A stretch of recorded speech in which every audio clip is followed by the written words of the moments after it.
It's your boy Miguel Z with the Value of Wrestling New Japan Rebound Podcast. I've got a guest for you folks at StocktonCon. What up, everybody? AJ Kirsch here, the voice and the host of StocktonCon. The value of wrestling is awesome, so subscribe on YouTube. Scan the QR code right here, now. Subscribe, check it out. There we go. You'll be glad you did. Thank you, brother. Yeah, that part. Hey, man, shout out the Value of Wrestling. I'm right here with the Big O's, San Jose. We're going to shut this shit down. Love and respect, though, right? Value of Wrestling. Hello. Man, thank you, brother. Ladies and gentlemen, welcome to the Value of Wrestling right here on YouTube. Welcome to the weekly roundup. This is episode 44. Congratulations, 44 episodes coming at you. And on this very special edition of this weekly roundup, yes, it's your Father's Day edition. Happy Father's Day to all you dads, stepdads, or anybody who gets to call themselves daddy. That may be Dominic Mysterio. That's a whole different story we're going to get into. Anyways, ladies and gentlemen, welcome to the show. Welcome to today. I got a question for you. Are you mad? Are you mad? Because it's funny. It's hilarious. I'm laughing all the way to the bank because we were right. We told you, but you didn't want to listen, and now you got your panties all up in a bunch. You all mad and angry. He was sitting in the corner, rocking back and forth. Ladies and gentlemen, it's amazing to be right. Be on the right side of the story. I mean, how did you not see it? Why weren't you listening? Why weren't you paying attention? We told you it happened last night or yesterday morning for some of us, but it happened, and it happened just like I said, like we told you, just like the whole story unfolded, ladies and gentlemen. It is great to see the anger, the hostility, the rage. I mean, I thought this heat would just be in Scotland, but good God, this is crossing borders and countries and all types of places. Everybody mad. CM Punk has gone out there and created a nuclear heat. It's been compared, like I said, right here on the channel. We can go back. You can find it. It's been on the weekly roundup for several weeks where I said this is going to be heat like Brett and Sean. And it's been compared to that. And we were all the ones that told you about it. We were right here. You know, they didn't, my boys didn't necessarily agree with me until I explained the whole story. And then they're like, aha, they even got it. The light bulb went over on the head and like, you make sense there. It makes sense. Why didn't it make sense to you? Did you really want to believe that they'd sell you a bag of goods? Did they sell you that Drew McIntyre was going to go into Glasgow, Scotland and win the World Heavyweight Championship? Did they sell it? Then you know what? Congratulations, Triple H, Drew McIntyre, Damian Priest, CM Punk. Congratulations, you did a great job. They did exactly what they were supposed to do. They went in there and sold you a story, and now you're crying. Crying like spilt milk. What a day, what a night. The Twitter universe is exploding. It can't be more entertaining to sit back and gloat when you're like, why? Why are you all this mad? Why are you all this angry? We told you what was going to happen. Maybe you need to stop listening to other people. Come here and listen to us when we tell you the truth. I tell you all the time, tell me when I'm telling lies. Mr. Clarke, your thoughts? What I don't understand is when the smart marks aren't getting it. Like, you are so sold into it that you got lost into your markdom, which is fine. It's good to be a mark. It's more fun to be a mark most of the time. But by Just the don't same go token, 100%. like, you're really this mad over entertainment? They mad. They want to burn it down. They want CM Punk fired. They want Triple H. They call him Triple H no different than, Redacted himself. It's the same booking. People are stopping. They're no longer willing to watch WWE I've seen those comments. TV. I mean, it's not just like mad. It's like extreme. That's why I'm like, are you mad? Because people are coming out of everywhere. Mm-hmm. Mad. Mr. Z, your thoughts? I mean, Mr. Clarke, you've seen it on the Twitter feed, and you've seen what I posted. It's not the first time they sent the fans home pissed. No. I mean, rest in peace, Bray Wyatt. But I mean, that night right there, Sacramento was about to burn the seats. Can we not forget the Royal Rumble where they thought Daniel Bryan was going to come out and win the Rumble before WrestleMania 30, and Rey Mysterio was the last one out, and he got booed out of the building. Woof! Let's go back to what It's like, how do you boo Ray? But by the same token, let's go back to the heat that they've gotten where, Shawn Michaels and Bret Hart had that heat, and then going into Montreal and letting Bret get screwed, they threw stuff in the ring. I mean, this is on the level of Hulk Hogan turning heel heat. I mean, people were pissed, and this has got people just as angry, if not angrier, actually. I don't know. I mean, how can you really hate CM Punk for playing the perfect role, playing it out perfectly, and doing it? I mean, there was nothing better. Like, I couldn't have predicted. I kept waiting for his music to hit, and then it never hit. And then the slide in by this ref, and it took me a minute. And I thought, after it was said and done, they did it perfectly. Because you didn't know it was Punk at first. It took you a second to go, wait, Well, yes and no.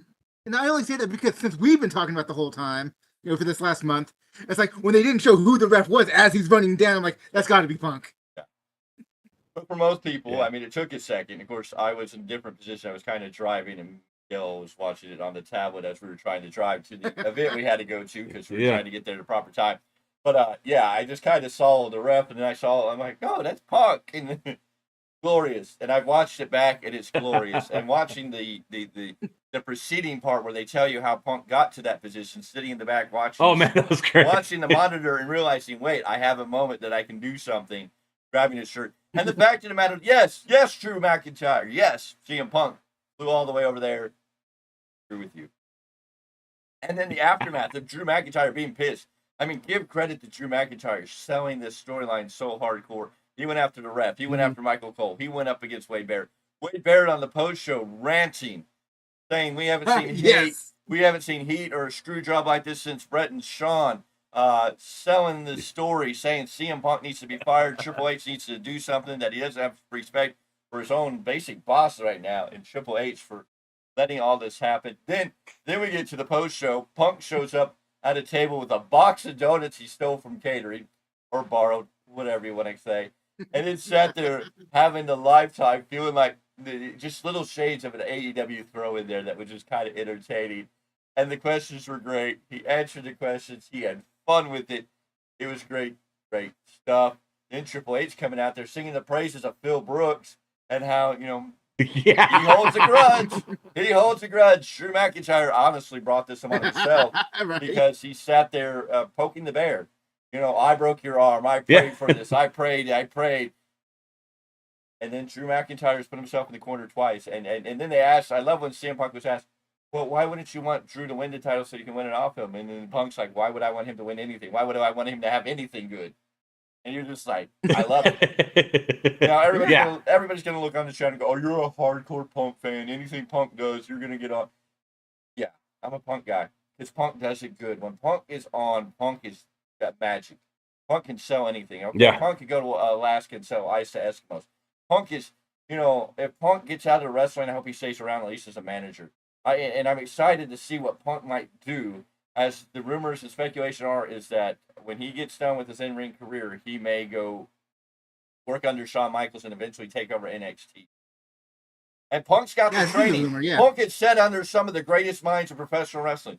Whether you like him or not, he's sat under the tree of Redacted, so he's learned some things there, whether you necessarily not. Punk lived under the tree, and we're not talking about Jericho. That tree's just a bad tree. Don't ever sit under that learning tree. You ain't gonna learn nothing. Anywho. Yeah. Heyman. He sat under the big Heyman tree for a long time. And we're not just talking to Heyman in WWE. He was under Heyman in OVW, and him and Heyman had a love affair. And Heyman said he could have built a second ECW just around Punk. And so he was under that. And he had some time with Tony Khan, where Tony Khan let him book. So, I mean, he's got the experience. He's going to be amazing. Hell, if you don't think Punk was booking Collision was his show. So, I mean, we saw how great Collision here's the thing, was too, real quick. Punk was there. And he's listened to the minds of Jim Cornette.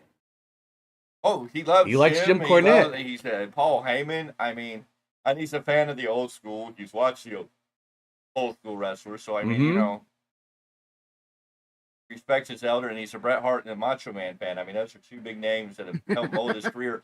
I had Roddy Piper. I mean, if you want to talk about three of the great wrestlers who maybe learned something from, when you talk about Piper, Savage, and Bret Hart, you're like, yeah, those are three big names that I would want to, be able to mimic, understand, pick their brains in some way or another. Man, there would have been nothing better to see CM Punk and Piper get in the ring and have a promo battle of any confrontation. Oh, the mic work on that one.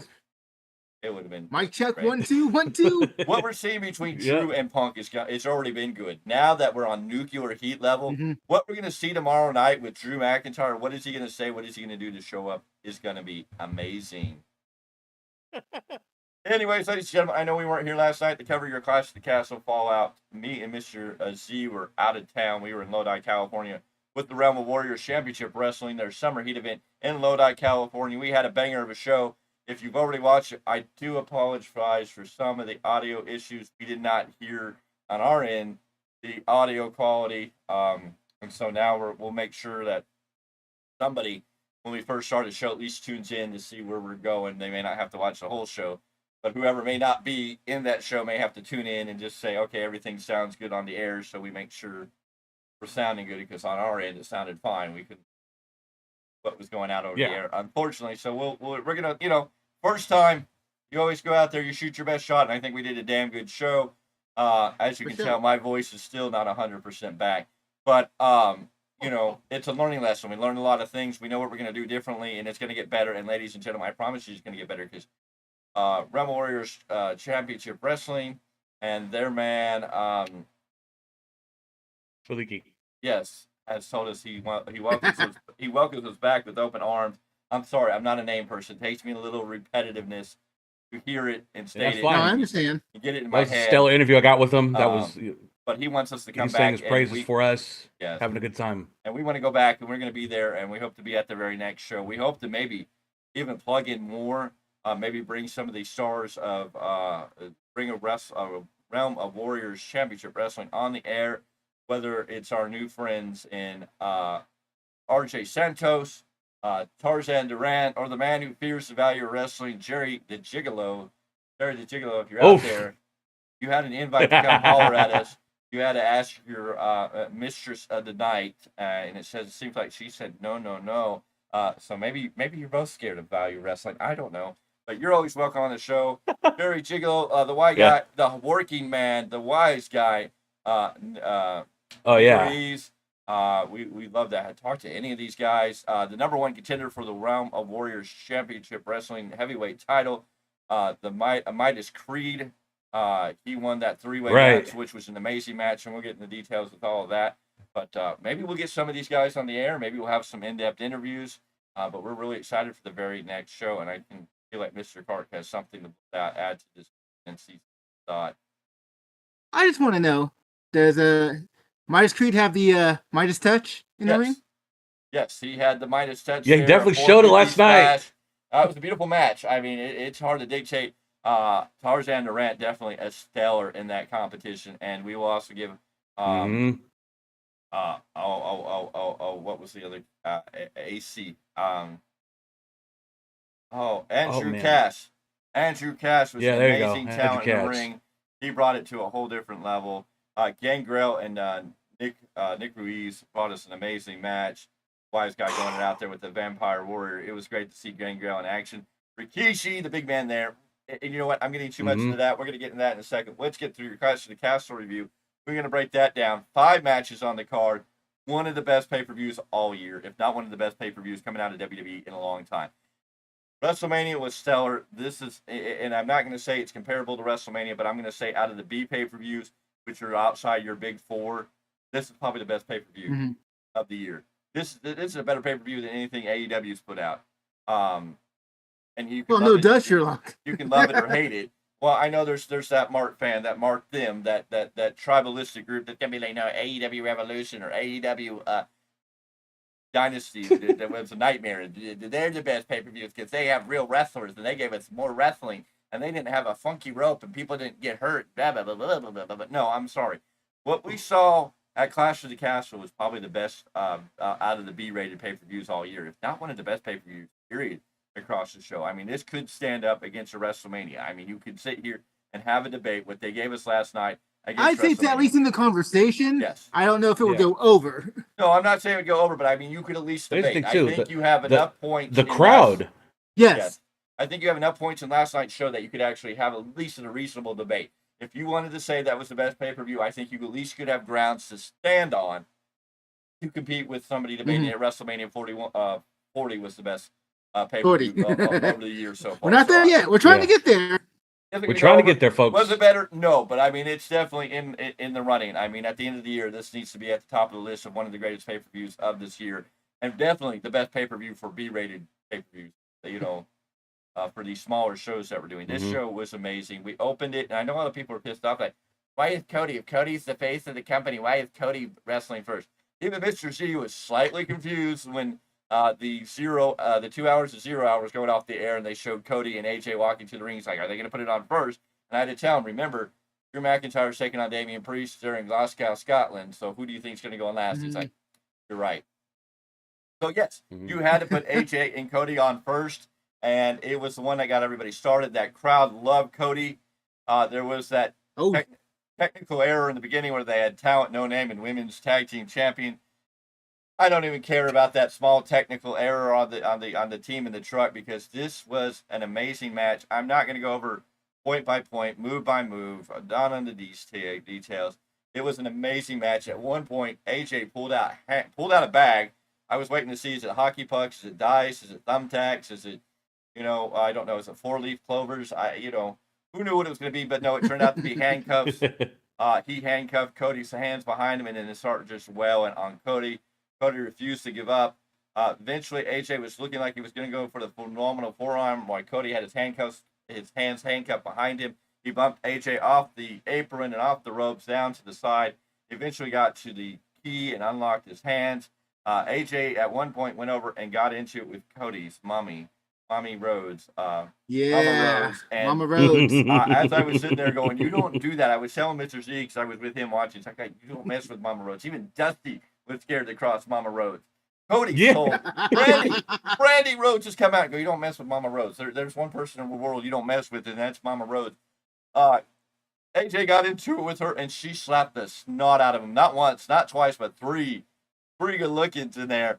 AJ eventually turned back to the ring. Cody took over. He hit 3 crossroads with the last one into a chair.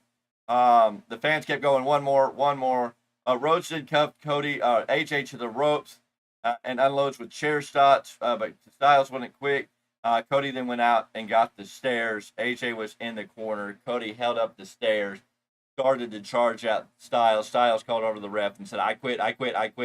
AJ Styles didn't want to be bashed in the head with the ring steps. That match went 27 minutes, 39 seconds. It didn't even feel like it went that long, but it was a blessing in disguise. It could feel a little bit let down that it was like he held the stairs there, and then AJ's like, I quit. But AJ, being the great heel he is, and then the aftermath hit it, because post-match, Cody looks down at his mom, and you could read it on his lips, should I do it? And she says, yes, and he charges and throws the stairs right at AJ in the corner and takes him down after the post-match. And it looks like Cody is done for now. Big news coming out today, AJ is going to Noah wrestle in a match. Oh, yes. Yes. Wrestling in a big match. And a lot of rumors circulating that AJ may be headed in a crossover to TNA. A lot of people say, oh, he's leaving to go to TNA. I'm like, no, he just signed a new contract. He's not leaving but he may show up in TNA, which would be a great move. Why not if they have a partnership with TNA, Cody Rhodes is there, why not let Cody go down to TNA, do a little work down there for nostalgia's sake, let him have a little bit of a run down there for fun before he retires. And this gives him something to do, and he can go away for a little bit and maybe cross it over, but it'll get him out of the main picture. Of course, after the match, Solo Sikoa shows up sneakily behind Cody, gives him the stinky look, and then the Bloodline come out and attack Cody. They start beating him down before Randy Orton and Kevin Owens come out for the save, and then we catch Orton glaring down at the WWE title that Cody is holding, hinting at what could be in the future. I don't think we're going to see this for a little while. Maybe, of course, this may be... Slow burns. We could be seeing this at SummerSlam. This may be what we're going to build the SummerSlam for. If The Rock's injured and we're not going Rock at SummerSlam, it may be Cody going into SummerSlam. Let him cook. He's doing a good job. Let him cook. So Cody's doing great. If you don't like Cody, I don't know what's wrong with you. I don't know what you're looking for. These two brought it. This was there was a little New Japan style in there. There was a little bit of the independent flair in this match. You saw what these boys do. This was a great match between both these talents. It was awesome. Gotta love every second. This is what this match right here, and I've talked to some New Japan fans. This should have happened at a Wrestle Kingdom, right at the peak of Bullet Club, where AJ was getting ready to leave. This should have happened. So I was all for it. But overall, a good, solid match. I mean, I don't think there's much to complain. I mean, it told an amazing story, good story. People who thought AJ was going to win this, sorry to tell you, Cody comes out the winner in the I Quit match. Can't wait to see what comes. Yeah. Friday is going to tell us a lot of that. Up next, we have the women's tag team title. And I know my boys were figuring Bianca Belair, Jade Cargill are walking away from this. I was like, nope, I think this is going to be Isla Dawn, Alba Fire's moment. You have, and I mean, they understood where I was coming from. They were just sticking with what they thought would be the safer bet of Bianca Belair and Jade Cargill. But I was just like, if you don't have Piper Niven winning and you don't have Drew McIntyre winning, you've got to give one of these. You have four hometown people coming out here fighting for titles.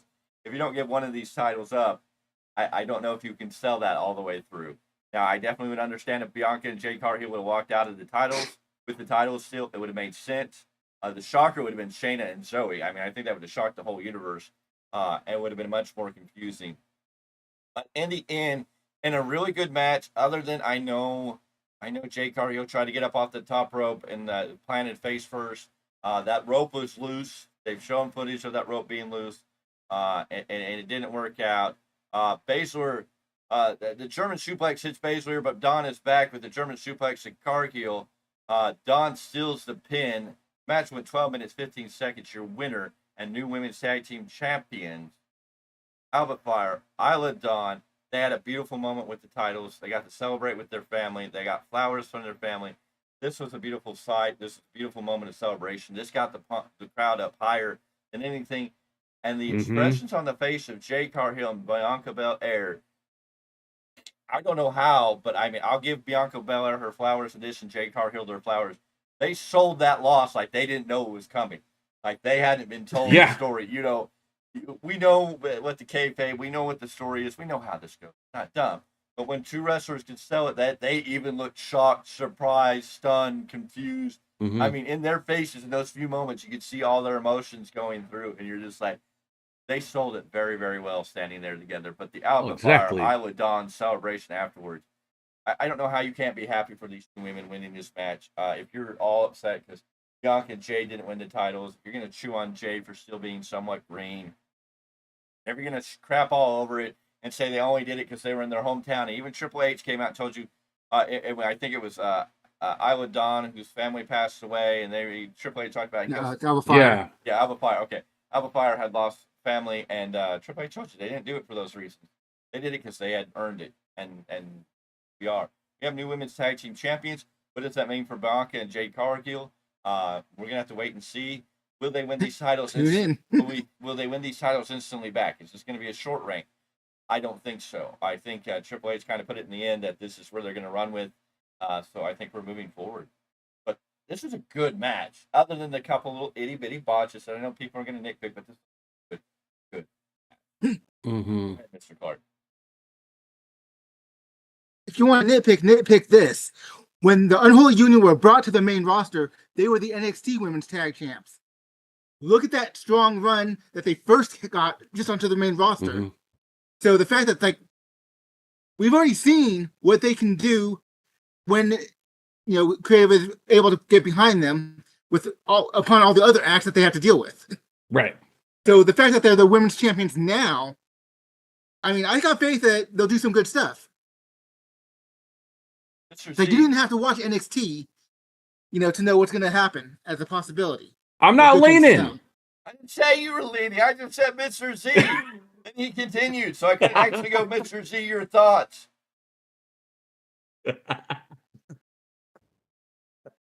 Who's leaning? Look at you. You got the lean today, huh? You got that for me? I kind of have to lean because of where my camera's positioned and the you're good. Background and everything. Giving you heat, brother. I'll give you I'll put you in the ring with Rikishi next time. I'm going to make a call. I'll reach out to this Booker man, and we're going to book you in a match at Ring of Warriors Championship Wrestling at their very next bit. Come on, Booker man. Can we book this man in a match? He wants it bad. He wants to step in the ring between those ropes. I'll even get him Marty Richards as his manager if he'll get in the ring. Mr. Z with Marty Richards as his manager. We can shoot a whole promo. We can get the mic on there. He'll go one-on-one with anybody you got. You know what? I suggest he goes against Tarzan Duran. Tarzan Duran, I have a challenger here for you. And Mr. Z, the Z-Man of the new generation. Oh man, Z-Man a bow. No, I was gonna tell you like it. We were sitting there watching this one. We knew it was gonna happen. Yeah. You called it. I mean, like you said, my big take from it is like you said, Jade and Bianca sold it like they didn't know it was gonna happen. But I don't know if you've noticed, and I mean, over the years, you see it when you know it's gonna happen. They come out with boo boo job face when they come down the ramp sometimes.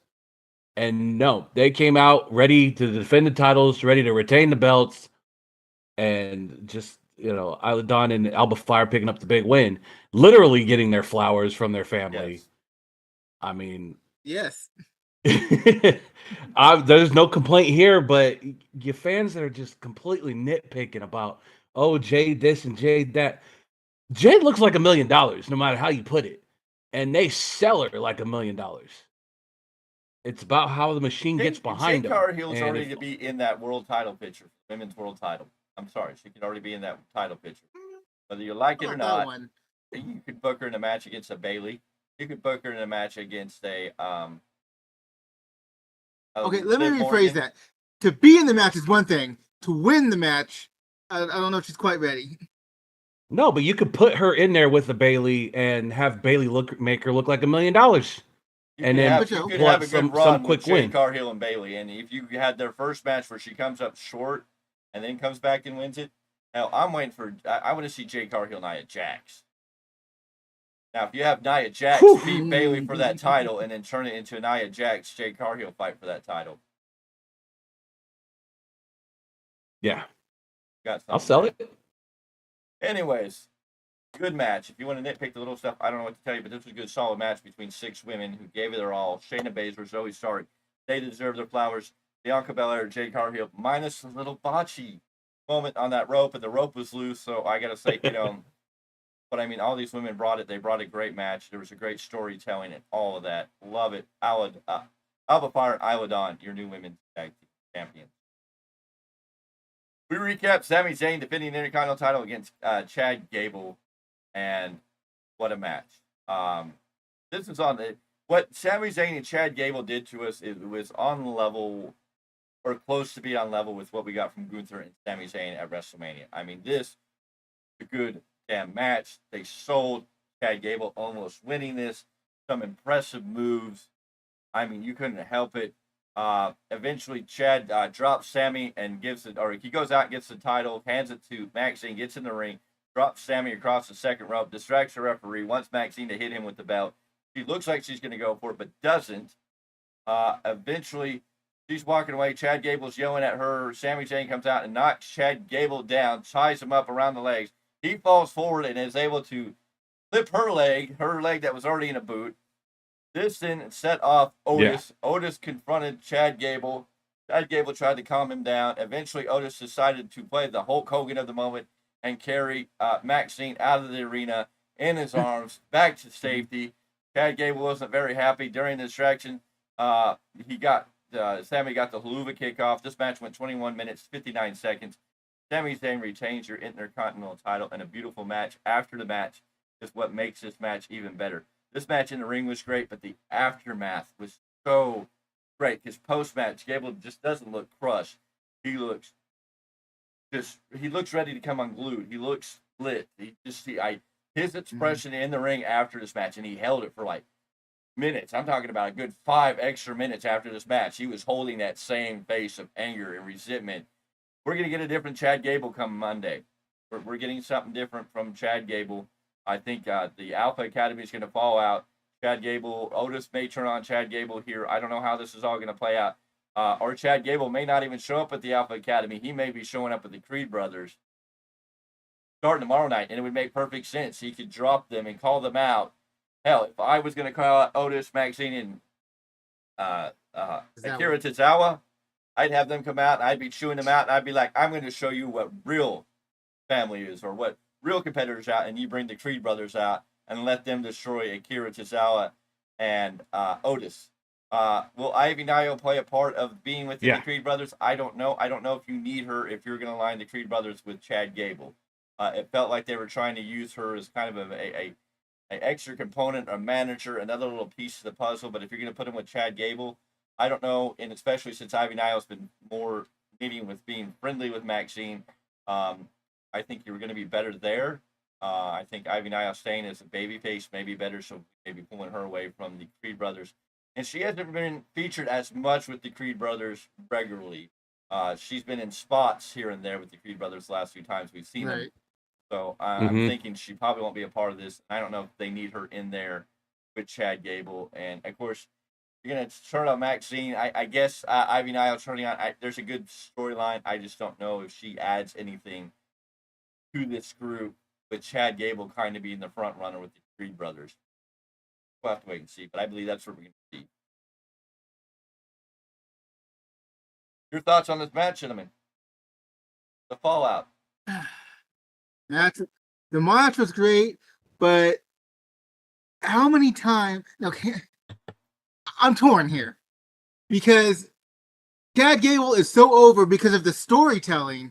But how many times can he lose? I think you have a great question there, but the way they ended that match last night told you could see something's going to change. If he aligns himself with the Creed brothers, we go into SummerSlam, we up the ante in some way, because I know we're going to have to give time, because even after the match, Sammy did this to him, like, I'm done, it's over. Chad Gable's going to have to find a way to get back in that Intercontinental title run to get that Intercontinental title. If he aligns himself with the Creed brothers and works his way to SummerSlam to another match with Sammy with it elevated to the next level, I think that's where you're going to see Chad Gable finally come off as his super heel with two big guys behind him, backing him. I think it's coming. But I get it. I understand where you could be torn, like, how many times can he lose this and still feel? But, I mean, the way they ended that and the way he had that match, you still go, Chad Gable's a badass. I mean, the loss didn't hurt him that much. It's just like, you can be disappointed because you love that. You love what he's doing and want to see him and know he has earned that Intercontinental title. He should definitely be winning that title. But I think Triple H it's bringing us just a little further along. He's pulling that string to the very, very end. You know what I'm saying? Like the old talking doll where you pull that, or wherever you can pull that string, you'd always pull it. How far can I pull it? I think Triple H is testing how far he can pull it. And I think, granted, going into this match, we're like, well, if he doesn't win it here, it could be hard. But the way this match played out and the ending, you're like, yeah, I'm ready for one more match. Now, the ante's got to be up in some way. The Creed brothers will probably play a big pivotal role in it. But I think we're okay. I don't think you see Gable taking a step back too much. I think you see him resetting a little bit. But the end of that match told you so much more than even the match itself. Oh, yeah. He's got a plan. He's the Master Gable. Yeah, and like I said, if that's what happens next, is he aligns himself with the Creeds. I mean, it makes so much more sense. You got the Creeds, a young, hungry, and very, very talented group, and it would push that bar for Gable just a little bit higher. It'll rise that young, stock hungry, and don't give an F. Exactly. It'll push that further, and it'll make him. It'll definitely it'll draw more to what's going to happen. Is he really going to get that shot, even if Sammy says he's done? Yes. I think he's going to earn it somehow, or he's going to push it. We'll see. We'll start seeing stuff come tomorrow night on Raw. Definitely be storytelling worthy. We thank you for joining us. We thank you for tuning in. Make sure you drop your comments in the chat. Tell us what you thought of Clash of the Castle. We're going to talk about this and so many other things. It's going to be a show, ladies and gentlemen. Hang out with us. We're going to get deep into a lot of stuff tonight. Alba Fire and Isla Dawn are thrilled that they won in Scotland. Bailey's here, and WWE really booked them in the corner. They have these fans very much on edge. They're big Bailey fans in Scotland. But Piper Niven being the hometown girl, the crowd was very mixed on who to root for in this match. They love Bailey, but Piper Niven is their hometown girl. And what a match. This match was beautiful. This match was great. Chelsea Green coming out interfering, getting thrown out, then coming back as Chelsea. Stereo.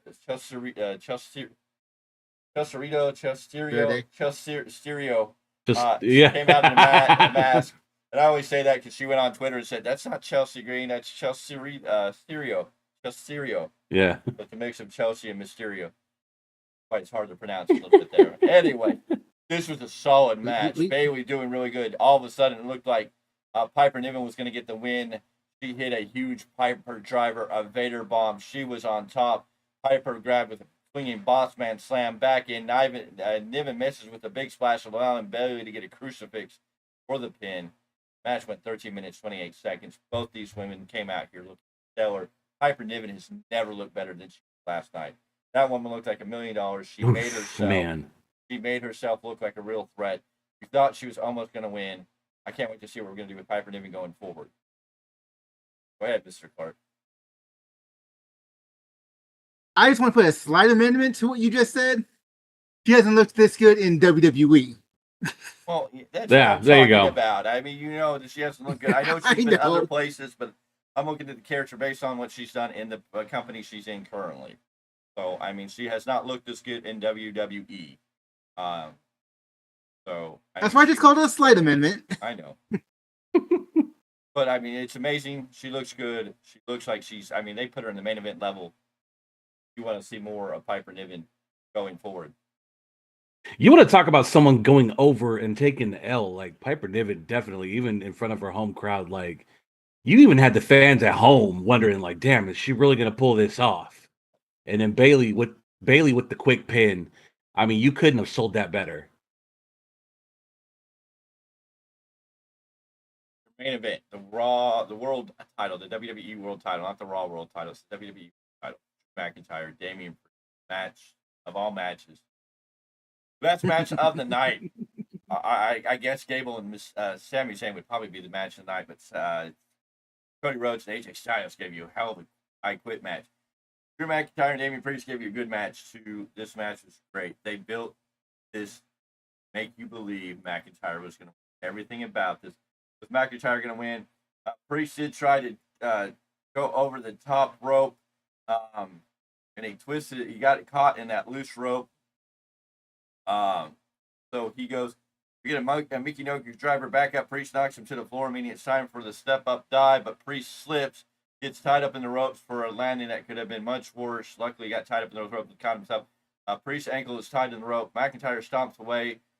Much to the fans' delight. Back up, and Priest manages to kick, walks into a future shot for 2. Priest gets back up with a few more shots. He hits a razor's edge on one foot. That was impressive. He hopping along. Yeah. Razor's edge on one foot. Back up, McIntyre hits a Glasgow kiss. The Priest back with a spin kick to the head. Another one misses. McIntyre grabs the neck maker. McIntyre nips up. They go outside. We get a Claymore that sends Priest to the barricade. Back in, and Claymore is countered into the South of Heaven for 2. They're both breathing heavily. We get a super Hurricanrana, but walks in. Priest takes him up top for a super Hurricanrana, but walks into a Claymore for a rather near fall. Back up, and the ref has to dive to the floor to avoid a shot from Priest. Priest then gets knocked. They crash into the ref. The ref gets knocked into the barricade and knocked out, leaving Priest to counter a Claymore into a beautiful, a Claymore into what was a powerbomb that was just impressive. Back up, another Claymore gets very delayed. And then we get in, and he's going for a South of Heaven. Priest is going to go for a South of Heaven to finish it up. He misses Claymore, and Drew McIntyre pins Damian Priest. The fans are counting about 8 before a mysterious referee shows up. Counts a 1, 2, and then stops. And then everybody in the world realizes that it was CM Punk. Punk kicks McIntyre, gets into Punk's face, backs him into the corner. They're fighting. Punk kicks McIntyre in a low blow. McIntyre turns around and gets takes a South of Heaven. Priest retains the title. The match went 20 minutes, 14 seconds. Priest walks up the way with the belt, celebrating. CM Punk is hiding behind the cameraman, following Priest, trying to stay out of the shot to sneak out. McIntyre gets back up and gets out of the ring. He yells at the referee. He yells at Michael Cole. He yells at Wade Barrett. McIntyre is pissed. McIntyre is lit to a whole new level. The fans in Glasgow, Scotland are angry. They love their Punk, but now they are hating Punk, flipping Punk off, screaming mad. Drew McIntyre was built to look like he was about to win this match. Punk screwed him. Biggest screw job since the Montreal screw job. Wade Barrett said it. I don't think you can be wrong. I think you know what we're talking about. It was a great, great match. Great match. With a great outcome, which I told you. We sat here and told you for weeks since this all came to fruition. Since day one that this match was announced. Drew McIntyre wasn't winning this match. That CM Punk was going to play interference somehow. Now, granted, I was waiting for his music. I did not think they'd use him as a referee moment, but it was brilliant. It worked. Drew McIntyre, CM Punk. We know afterwards at the post show, CM Punk is supposedly cleared. He's going to his doctors in Chicago tomorrow. He is going to be on SmackDown, which is going to be live in Chicago, in the Windy City, the second city.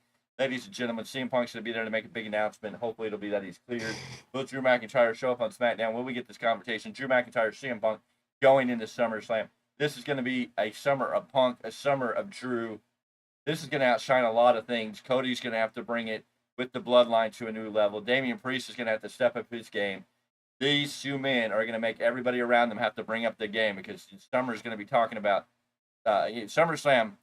This may be your main event. Drew and CM Punk may just have to be billed as your main event because this is going to be the biggest talk about match now. After last night, if you weren't listening to us, if you're listening to any of those other podcasters who were selling you a book of goods, who were going to tell you Drew McIntyre was going to win the world title, it was going to be a big moment. Even Punk told you, why would I want Drew to have anything nice? Why would I want him to win any gold? Ladies and gentlemen, Exactly. What a match. What a match. Yeah. What a fallout. What a way to do this. This was awesome. I love it. It was what I said was going to happen. It's what we talked about. It's what we discussed. Gentlemen, your thoughts on all of this? It boils down to the match was good, but you knew the story was going to be great. Yeah. And I don't understand how you can be mad at that. Hello, Chris. Who's mad though? Like, Hello, Chris. Yes, congratulations to Bayley for winning and her number one fan, Izzy, becoming the youngest missionary pro wrestling champion in history. Izzy won a title last night. Izzy, the little girl that was the hug girl for Bayley. Mission Pro, Thunder Rosa's promotion. Yep. So, Izzy, big win. Thank you, Chris. Yes, something we were going to discuss at some point, I'm sure, that was big news that came out of last night. So much going on last night. But Drew McIntyre, I can't wait to see the promo work in this. I can't wait to see these two guys. I don't know how, tell me if I'm wrong. Cody is going to have to bring it with, I guess, the bloodline. They're going to have to up the ante. And Damian Priest and Gunther are really going to have to bring their feud to a level because, Drew and CM Punk are already on a different level. This is Punk. It's Punk you talked about it last night. Go in the names of, they're already at a level of almost like Austin Rock, Shawn Taker, Shawn Brett type of feud levels. The heat that's here. This is bigger than a title. This is main event caliber on any pay-per-view. These two could headline WrestleMania next year. Show. So, it's going to be really hard for these guys. They're going to have to up their game. The world champion, Damian Priest and Cody Rhodes are really going to have to bring it because, you're competing against Drew and Punk, and this stuff went to nuclear heat. And not only that, you go anywhere on the internet today, and you can just tell people are livid. People are pissed. People are crying rivers deeper than the Nile. I'm just wondering, though, okay, the folks in Scotland, I get that's Drew's hometown boy, or home country boy. It's everywhere else on Twitter. I'm just like, really? It's the whole You act like they act like this is something new. It's the whole European fans. It's the whole European Union. I think they're crying down at Soft Ground Wrestling about it. I think they're mad all over the world. This could be the catalyst for World War III. That's how angry people are.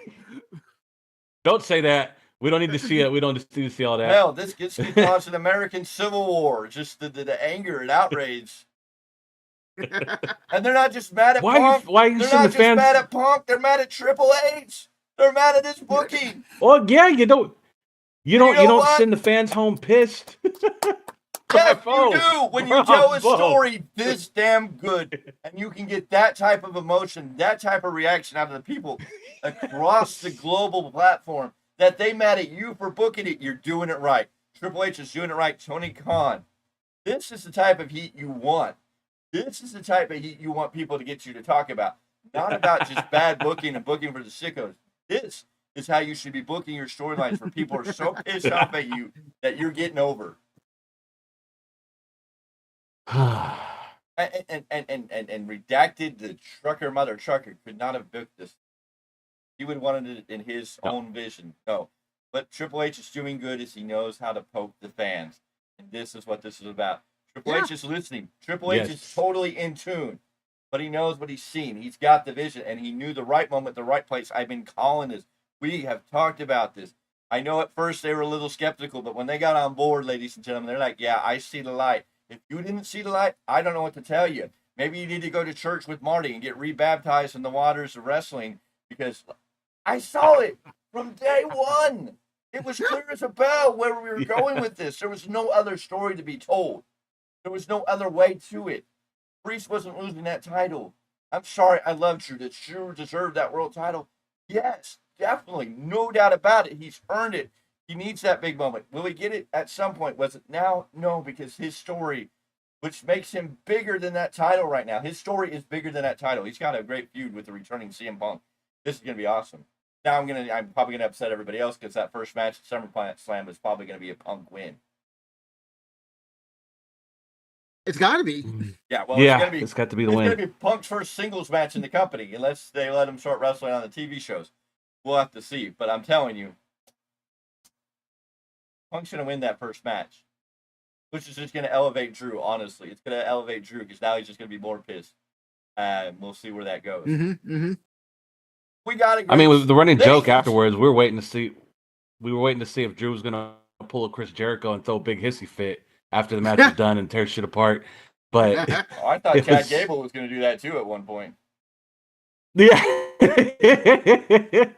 Okay. But that story, just the fans are invested. They're talking. The world's talking. The wrestling world is talking. Triple H is doing an amazing job right now. He's got everybody talking. He's got talking. the right heat and the right people talking about the right thing, where Tony Khan doesn't have the right heat. Right people talking about the right things.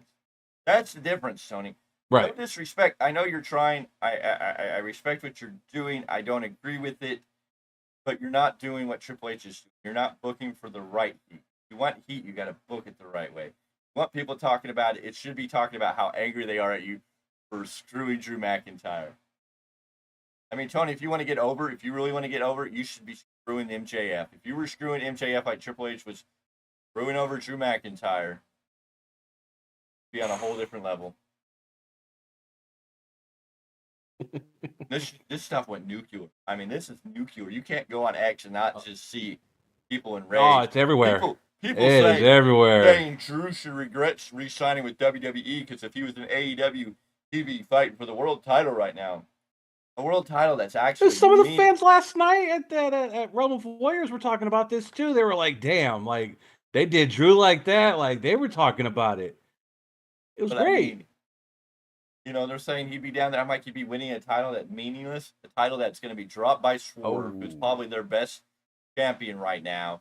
And it dropped to Will Ospreay, who's a great wrestler. I'm not knocking Will Ospreay. He's a great wrestler. He's one of the greatest wrestlers in the world right now. But Swerve's going to drop that title to Will Ospreay at Forbidden Door. And and Swerve's title run is going to be just about as pointless as Samoa Joe's is now. Now, if you look at this, MJF brought that title back to prominence, the longest running AEW World Champion. He dropped that title to Joe. Joe get healed up. Joe carried that title briefly. We knew Joe was going to be interim, but Joe was carrying that little bit of hot streak to Swerve. But now that the way they're going to go from Swerve to Ospreay, that kind of title run's just kind of dead and flat. Now Ospreay is going to pick it up and run it, and he's probably going to go into All In. He's going to defend the title in London, England, in his home country, and he's probably going to defend it against the winner of he is going to defend it against the winner of the Owen Hart Cup tournament, which I have a feeling this time might be Bryan Danielson. He may be getting a rematch of Bryan Danielson, Will Ospreay at All In for the AEW World title. because of all the talk about points that match got at Dynasty. Tony Khan's going to run it back. We also know Bryan Danielson's ready to retire from full-time ring action. I think I see where that book is going, and I think that just kind of kills what you had built up to this point about that title. Hot shotting around like that, not giving people credibility, and building it to be legitimate destroys it. But here, I mean, great. Now, Damian Priest, is he a great champion? I think they're doing good things with him. I think now that we he's carrying this title longer, and he's going to go probably into SummerSlam against Gunther. I think it's going to give him a better title run and a stronger title run. And Cody's amazing with the title. Whether you like it or not, don't get it. I don't know what to tell you. Cody is doing his thing. If you're mad because Cody has the title and you want Roman back, I don't know what to tell you. Cody just showed you some of the greatest matches. He had a great match with at Backlash with AJ that was amazing, and now he had this match. And then he had the match with Logan Paul in Saudi Arabia that was awesome. Yeah. And now he had this awesome I Quit match with AJ. He's going to go into SummerSlam feuding with the Bloodline. How this plays out, I don't know. Well, Solo Sikoa and Cody might be fighting at Money in the Bank, but who will Cody be fighting at SummerSlam? Will it continue with the Bloodline? Are we going to switch it up to Randy? Is The Rock going to make a return and be the SummerSlam opponent? There's a lot more there to talk about. Yeah. So many possibilities. So many Just juicy enjoy details it, to folks. find out. This is a beautiful ride that we don't get from AEW because, like I said, we have a lot of options in different directions we can go with all these title runs, how it's going to play out. You look at AEW and you're just like, yeah, Swerve's dropping the title to Ospreay, probably Bryan Danielson. Seems like that's the narrative. Well, he's not booking for fans like us. That's the problem. He's booking for the sickos. I know. But it doesn't give you much inspiration when you can pretty much see where it's going. And when you already have one title on Will Ospreay, now you're going to give him another title? Is Will Ospreay going to become the new belt collector now? Is this what we're going to shoot for? Wouldn't be the first. He's damn sure not the last. And did Cody upstage Will Ospreay by going ahead and making sure Soft Ground Wrestling got a wrestling ring? He is buying their wrestling ring. And Ospreay was starting to GoFundMe to get him a wrestling ring or whatever it was. Very interesting. Cody just came out. Yeah, I'm buying him a ring. It'll be there. It's funny because you had former Maximum Male models donate the money to get them a van and a truck to travel, and then Cody's buying them a ring. Like, these guys are doing things to help him and not, just going out of the way to do it rather than, we're doing a GoFundMe. Go ahead and raise some money for him. It's cool. Well, okay, so their GoFundMe is not from Will Ospreay. He may help promote it, but Jane did a whole segment on that, if you recall, and named who's the actual organizer of the GoFundMe. The name skips my memory off the top of my head. Ospreay's promoted it, and he was trying to help, but he didn't. He was trying to help him get a ring, but I don't think he was like, Cody just came out and go, I'm sending him a ring. So. Right. WWE is cooking. WWE is just blowing it out of the water. And if you're not liking it, I don't know what to tell you. If you did not like everything that came out of this show on Saturday morning, Saturday afternoon, whenever you watched it, I don't know what to tell you. I don't. This was a great show. Sorry, my ninjas. Go Ninja, go Ninja, go. Next PLE's Money in the Bank. It's also in Toronto, Canada. Yes, it is. And then we have Bash in Berlin at the end of August. And then we have another Crown Jewel coming out of Saudi Arabia. A lot of shows. They're going to go over. They're going to go back into the European area in October. Triple H said WWE building on everything. WWE having a partnership now with Noah. So we're going to see stuff going on in Japan. So they're with Noah, and then they're with the new Magnolia. What's the new company? Marigold. I knew it was a flower. Marigold. Somewhere in there. Flower, Marigold. So they've got those partnerships going. It's gonna get real interesting here. Changing atmosphere. And we already know they're deep in the partnership with TNA next week on NXT. We have that multi-man match. We know Matt Hardy's going to be there. Jeff Hardy showing up on TNA's pay-per-view. Against all odds. Against all odds. There we go. coming out at the end to help his brother and Joe Hendry. Joe Hendry already being reported to be showing up in NXT, possibly in this multi-man battle royal for number 1 Oh. TNA making noise with WWE that they never made with AEW.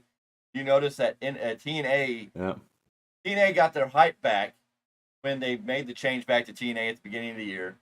Got more left. TNA kind of started to flounder and getting lost.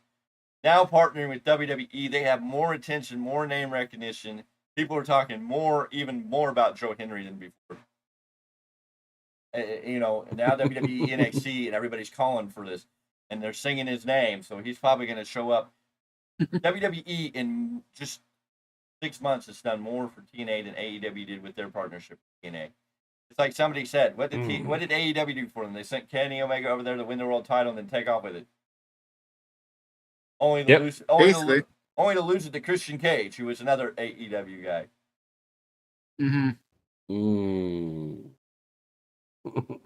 The fact that AEW tried to big league TNA has just always been a shame. I understand, if main roster guys don't wind up on TNA, that's cool. But then again, we have that rumor that AJ might be going over. We have, there's still those possibilities. But can you imagine the homecoming reception for AJ? Imagine the homecoming reception for AJ? Right? Oh my God. That needs to happen. Triple H, you need to let AJ go down there before he retires. You have the partnership. Let him go have his homecoming. Let him go get his flowers down in TNA. Take it to a whole different level. Hell, you know what? We get AJ and Cody 3 for the WWE World Title in a TNA ring. I know that would be very strange. I know that's a total outside of the box thinking, but why not? They both have connection to TNA. AJ's a lot more deeper than Cody, but Cody was there for a couple of teams. Yeah, Cody was there for a bit. Yeah. So Cody would have some reason to be down there. Can we get LA Knight to show up in TNA?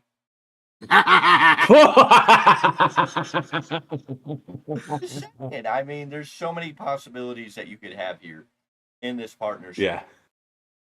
But even in worst case scenario, if it was only NXT and TNA, it's still a great thing. But look at what they're talking about. NXT just beat. They did at 711. They beat Dynamite at 688 in.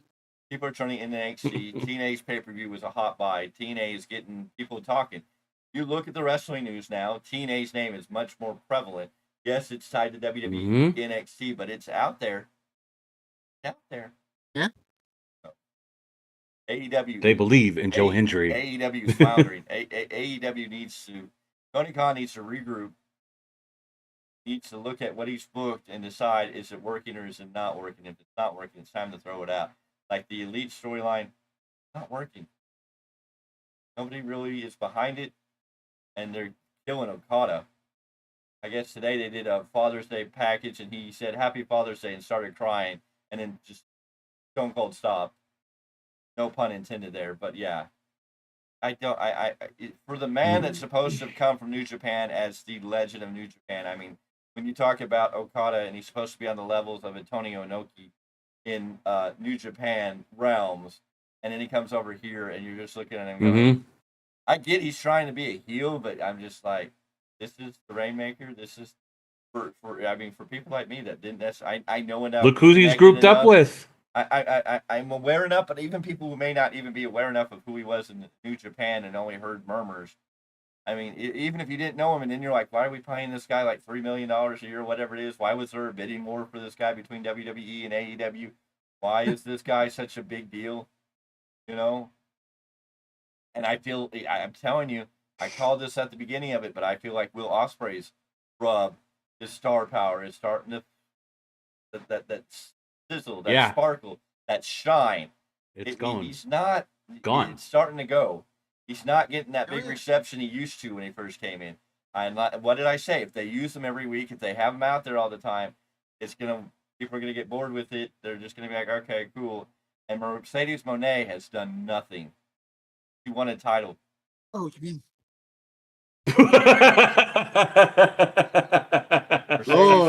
Mercedes Sasha Banks Moné, yes. She hasn't done nothing for that company. Yeah, she won a title. Yeah, she's going to fight whoever at Forbidden Door. They're trying to sell it like it's the greatest thing. I mean, they're trying to so hardcore sell Mercedes Moné.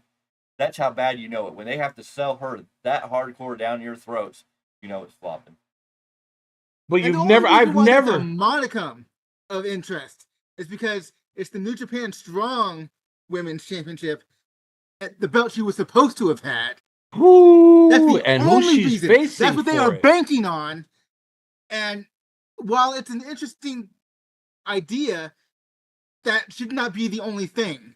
She should be bringing interest to the story and the way she's booked and her having the right team behind her. I don't know how she went from having some of the great mic skills and ability. I mean, she's good in the ring, yes, but I mean, she had better mic skills than WWE back then. AEW, she just kind of seemed. It seems similar, but not, you know. Bootleg. That's what it is. Bootleg Banks. That's what we got. Yeah. Banks. Yeah. Timu Banks.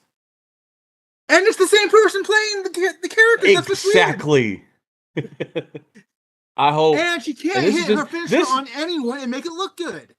No, and here's my thing. I'm hoping, and this is just me hoping because this is the New Japan guy here. Stephanie Valkyrie walks out with that belt. That's me hoping, but that's not going to happen. It's not. You understand? Both titles are on the line. Whoever wins is walking out with both titles. I know. Unless you do some sloppy. I know, and I'm not happy about it. If you do some sloppy DQ finish, somebody's walking out with both belts, and it's gonna be Mercedes Moné. That's written in the. It's just plain as it's gonna be. So it's obvious. I know. You gotta understand where I'm coming from. I'm gonna break your heart right now. No, I understand where you want to live in the world of delusion. You're forgetting Tony Khan's actually booking this show.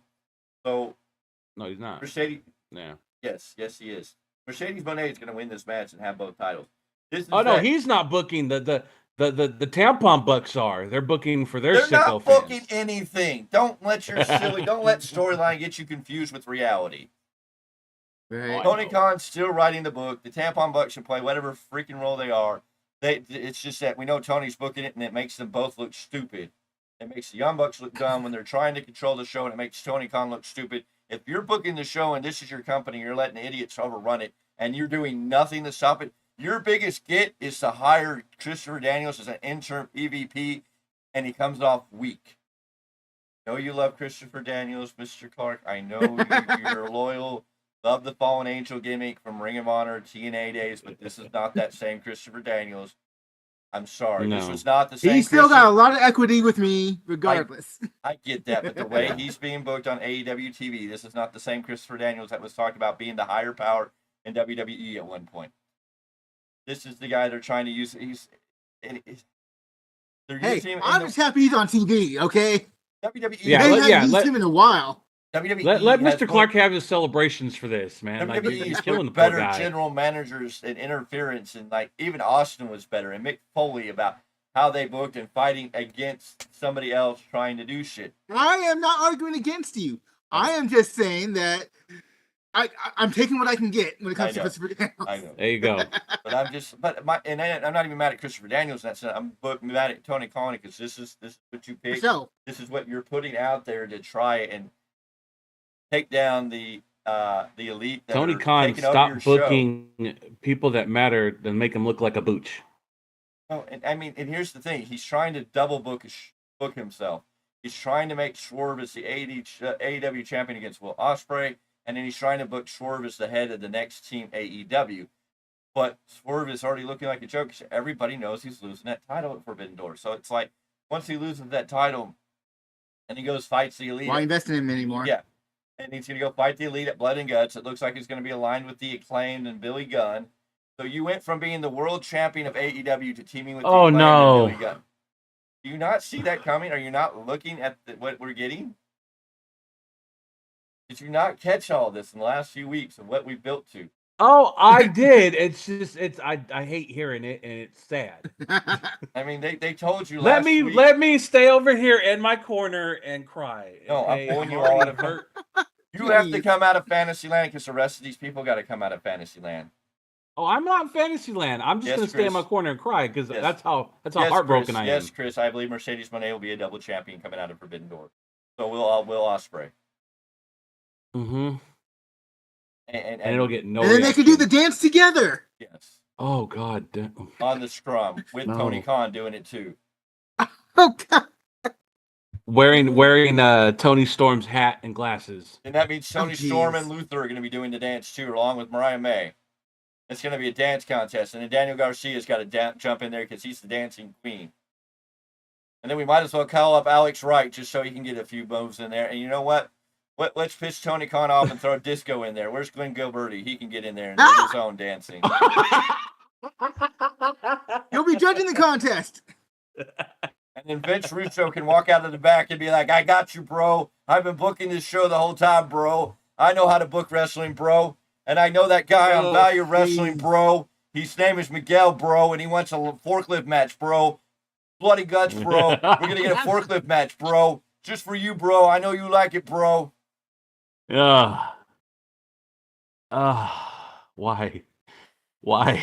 Just Why us? why? Bro, I just booked a more entertaining press show than a whole AEW pay-per-view, bro. I gave you more to talk about, bro, in Whatever like 5 happened seconds. to whatever happened to the days of Russo not wanting to talk about wrestling, where he was running from that forever, and now all of a sudden he's gonna Bro, open what his happened, mouth. bro, was I went broke, bro, and I had to go make money, bro, so I had to talk about the only thing I think I know something about, bro. Don't get mad at me, because Vince Russo is the bro of wrestling, bro. I'm the best in the business, bro. I made wrestling what it is, bro. Now, Jim Cornette, I don't know why bro's mad at me, bro. I don't know why he wants to kill me, bro. Jim Cornette, I love you, bro. We don't got to be mad, bro. We can be friends, bro. Can we just get Matt Riddle and Vince Russo to have a bro off and get it over with? Bro, man, can we add RVD That doesn't in sound there? right. We can have bros in a bro A contest, bro bro. off, huh? Is that what they But then call you it? have like bro from like New York, and you have like, hey, bro, you know, I gotta kick my flip flops off, bro. Hey, it's RVD. Hey, RV. You got the good shit, yeah, man, bro. Yeah, bro. You're a pothead, bro, but that's okay because that's cool now, bro. We're all inclusive, bro, on the Vince Russo show, bro, because we accept that stuff here, bro. Because that's what you got to do, bro. Everybody's got to be accepted, bro. Ladies and gentlemen, them having a bro off, not you playing as Vince Russo. you How gotta did we get off on this bro. tangent? You know what I mean? You bro? let him It's go. kinda That's cool, what bro. happened. Tell me when I'm telling lies. Okay, just tell So, me when how I'm telling about lies. that Realm of Warriors Championship Wrestling? How was that show? Yes, ladies and gentlemen. Anyways, Classic Castle was a great pay-per-view. If you didn't like it, I don't know what to tell you. If you phoned it in, you phoned it in. But I think it was a damn good pay-per-view. I think AJ, Cody Rhodes, the tag team titles, the change there was brilliant. Piper Niven looked excellent against Bayley. Chad Gable, Sami Zayn, their next match. I'm already ready for their next match. Creed Brothers getting involved. I hope this is what we're going to see. And then Damian Priest, Drew McIntyre, CM Punk. Whole different level of everything. Clash of the Castle was damn good pay-per-view.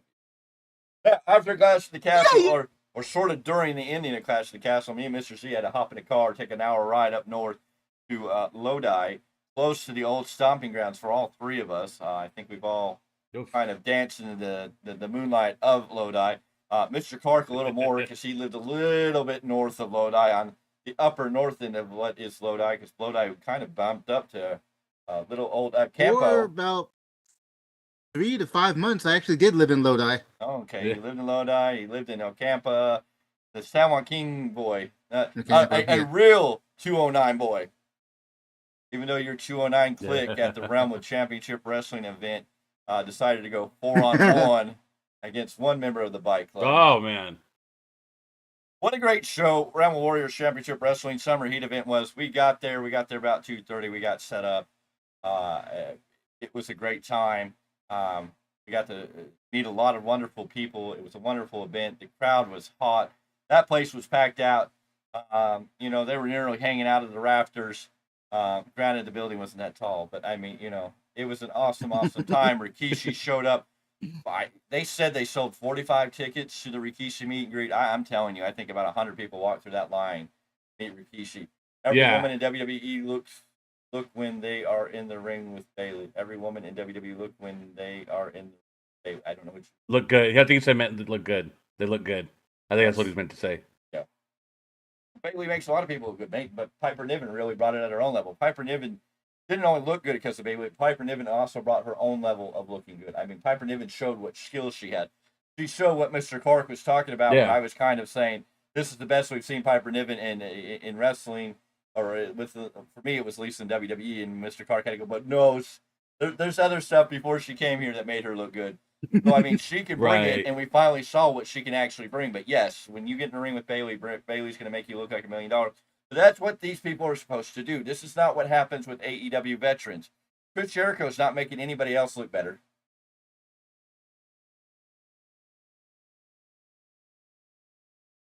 I agree with you. I'm a little entertained. Oh, like, man, y'all hear them crickets, There's bro. a difference between being entertained by what he's doing and going in the ring and making the other competitors look good.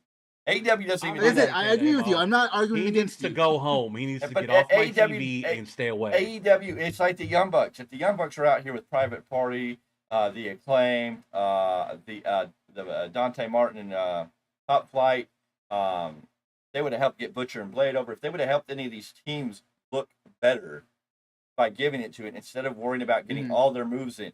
AEW is always about everybody getting their moves in. Every Will Ospreay match has become the same. Will Ospreay takes the beating in the beginning of the match. He makes his Hulk up and comes back and wins it. We get the same stories. And everybody has to get every move you in. know what? And it's all about how many times. I heard that from. Go ahead. I heard that from the fans at Realm of Warriors saying the same thing. They do too much. Yes. It's too much. Jericho does need to retire. If he was just a manager, I might be okay with some of it. But anyways, yeah. No, AEW, everybody's got to get their moves off. It's not about telling a great story. It's just everybody's got to get their moves off. And it's about who can get the most near falls, not about who gets the pinfall. I mean, how many times do you go, okay, an AEW match, especially when it comes to pay-per-view, they can be great, but sometimes you're sitting here going, okay, can we get the win over with? I'm done. I'm spent. Go ahead, Mr. Clarke. Mr. Z, you do realize the reaction that you're giving, we're saying Jericho needs to be off your TV, is exactly why he has the segment that he has with the Learning Tree TV thing. He's because it's getting right, and that's what Chris Jericho does. That's what he's always done. He takes whatever criticism and whatever seems to be working, one extreme or the other, and he leans into it. He can lean into it all he wants, but it's just. I mean, if he hold up, somebody say lean. It's gonna be. Oh no! Did somebody say 3 minutes? No, we're gonna be like, did somebody say lean? Hey, let me lean, brother. Let me lean. Lean with it. Lean like a cholo from side to side. Rebel Warriors Championship Wrestling. Me and Mr. C got there. We got set up. We got to meet a lot of the stars come by. Of course, at the end there, we got to talk with RJ Santos, Tarzan Duran, which was wonderful. He was a good conversation. We talked to Sparky, the referee, and then the big promoter himself, Aliki. It's going to take me a while. I respect the hell out of him. I appreciate everything he did, opening the doors to us. He's a brand new company. What did they say, 4 months? 4 shows in the interview. 4 shows. So they're brand new into the indie area, and this is awesome for us. I hope we can, partner with them for sure going into the future. I hope we get invited to every one of their events. Hopefully we can get to a point where we're airing their full shows in some way on our channel. Value Wrestling, the home where you get to watch Rebel Warriors Championship Wrestling events, would be an awesome opportunity. We had a lot of fun commentating. As you can tell, I'm still trying to fight to get my voice back. It's coming and going. It's not 100%. We had fun. We're going to do better next time. We have a couple ideas on what we're going to work on. I know the sound quality was not perfect, but I appreciate everybody who went out there and watched that.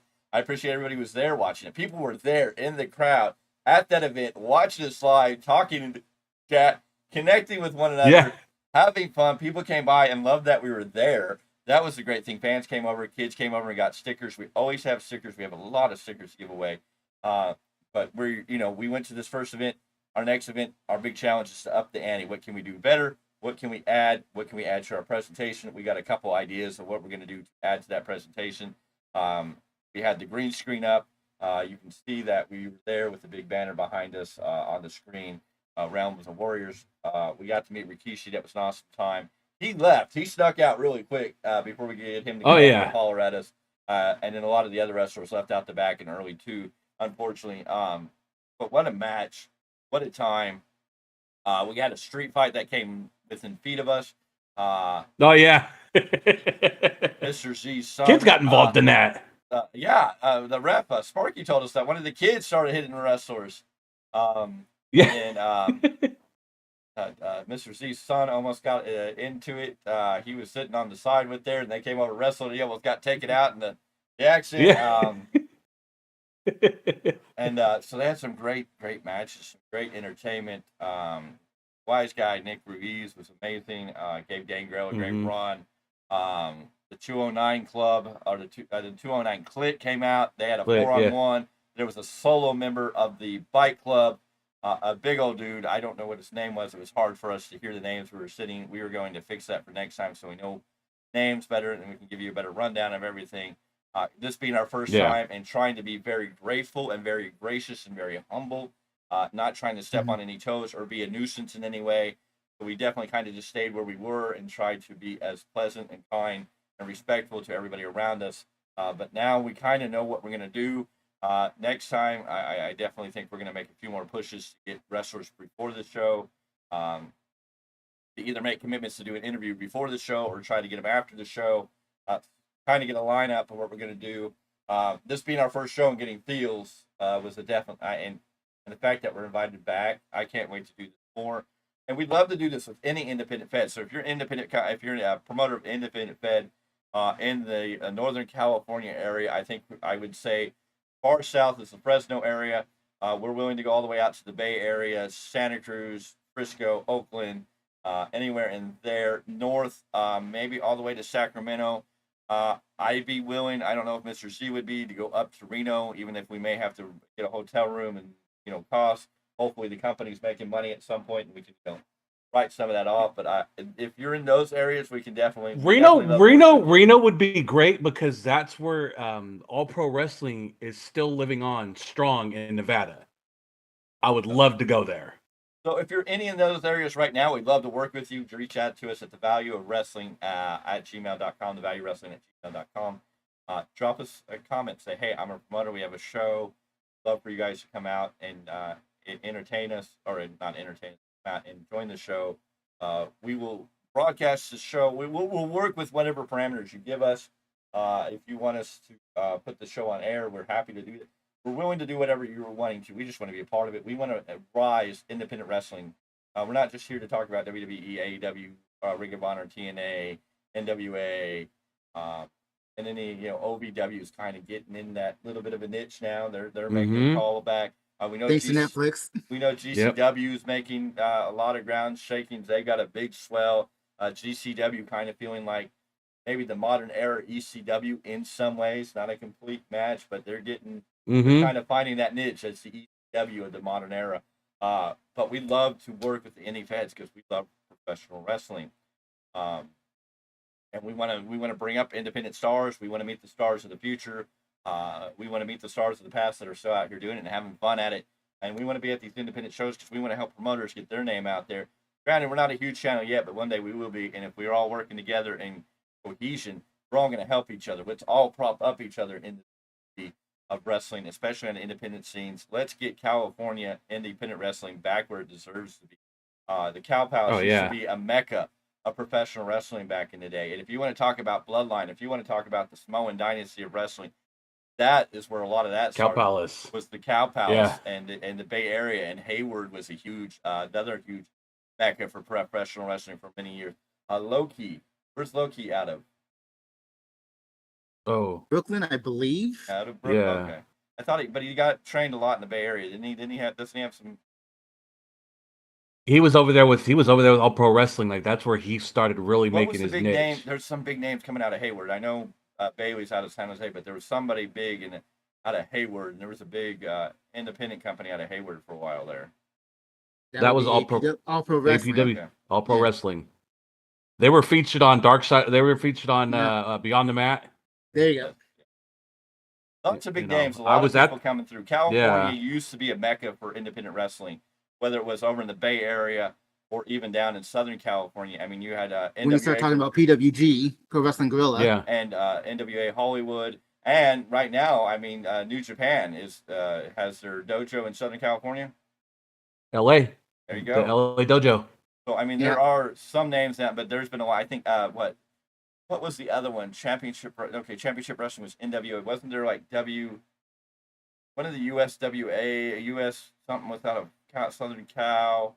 What about WXW? Were they out of Southern Cal? There was another big name that was on the independent scene. Mm-hmm. Kind of after WCW died, after WCW got bought out by WWE, a couple independent feds in Southern Cal started making their marks a little more. Mm-hmm. And you can go way back in the day to the territory days, back in the eras of WCCW and USWA and AEW, or not AEW, AWA, and Southern Cal. Southern Cal had a big, they had their territories in Southern and Northern California. So I mean, look at the. I believe the. If you look at, go ahead. The Rock's family, his grandmother, the wife to Chief Mayavi, I believe they worked back and forth between Hawaii and San Francisco Bay Area. That's why there's they were Samoan dynasty. I mean, Influence. the Bay Area is huge. Yeah, I mean, look at. I mean, you hear it all the time on Cornette's podcast. Some of the greatest matches took place in the Cow Palace. Hell, they were going to run Candlestick Park at one point. When it was still called Candlestick Park. Yes. God, we're showing our age. Ric Flair was supposed to main event that with somebody from Big Time Wrestling at one point for the NWA World Heavyweight Championship, but it never came to fruition. Yeah, they were supposed to do a big event. It's like they did in Texas with WCCW out of the arenas. They were supposed to do when Candlestick Park was there. Rest in peace, Candlestick Park. Damn shame it's no longer there. They tore it all down. It's just a flat level ground. There's remnants of that history. Mm-hmm. Home of the former home of the San Francisco Giants and the San Francisco Niners for many years. Yes. Seen a couple of Giants games up there in Candlestick Park. But, So did I. That So did park I. was great, but it was a little warmer. It's a lot better now that it's down there. Oracle Park, right off the bay, is a lot nicer. Park. It's a little bit cooler. Of course, not as cool. It wasn't a very cool day when me and Mr. Clark went out there end of August and watched the Braves beat the Giants. That got a little bit hot, but it was still a nice time down there. But Cow Palace still stands to this day, even though they have the new Chase Arena down there in downtown San Francisco. Cow Palace still stands. I believe AEW ran through the Cow Palace at one point. They had an event. They did one show. Yeah, they did one show. But again, I go all the way back to when WWE came to Stockton and was doing wrestling in Civic Center. Civic. Mm-hmm. Went to several events there in the Civic. It's weird to see you go to Stockton and see that big Coliseum there, especially when we go to Stockton Con. Speaking of Stockton Con, lots to talk about. Realm of Warriors Championship Wrestling. We're going to take a brief a switch here. We're going to talk about our buddies over at the Goldmine. I'm going to run that little commercial, and then I'll probably throw in the behind that the GoFundMe. We're going to take a little break here. Be back with some more information. Stay with us. We're not done. Not done. I promise you, still a lot more to talk about.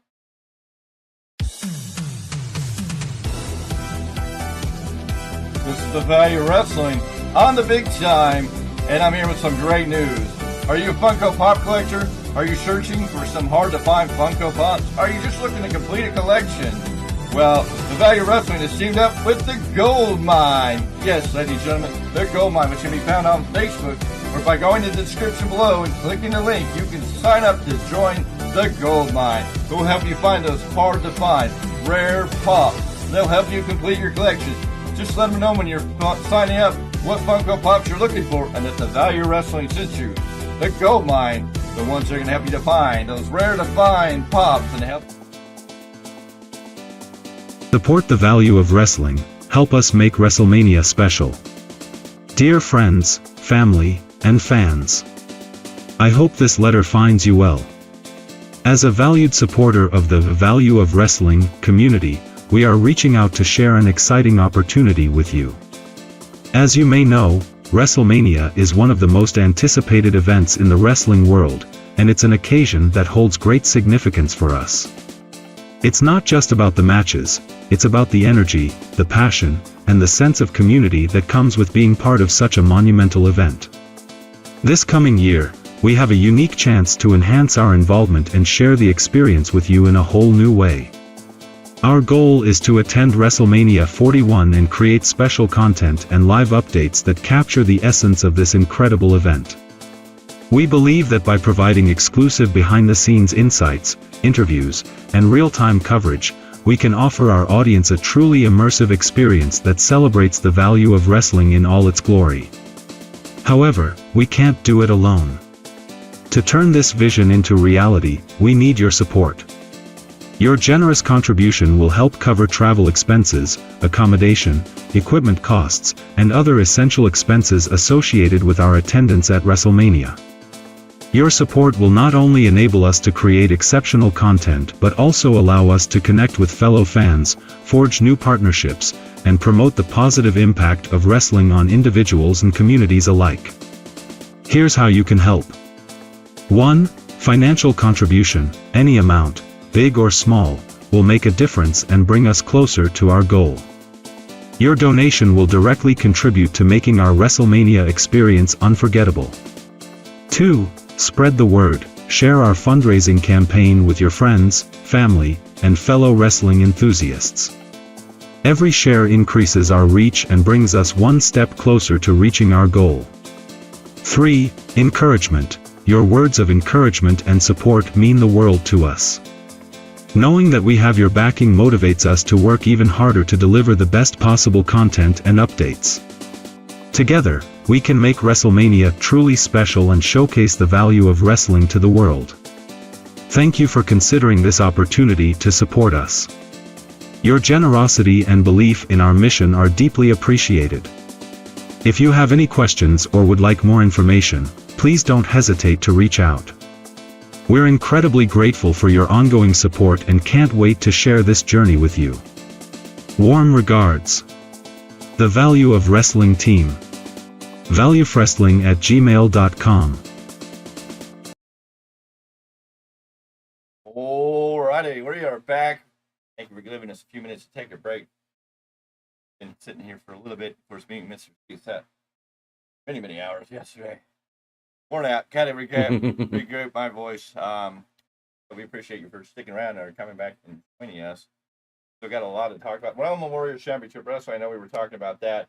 We just played you the Goldmine. If you're a big fan of Goldmine or Funko Pops, like the ones behind me, whether it's wrestling related or you're looking for those hard to find pops, those pops that you need to complete a collection or just wanting pops in general, check out the Goldmine. The link's in the description below. Click that link. It takes you to a Facebook group. All you have to do is fill out the little form, sign up, tell them the Value of Wrestling sent you, and let them know what pops you're looking for. They're going to do their best to help you.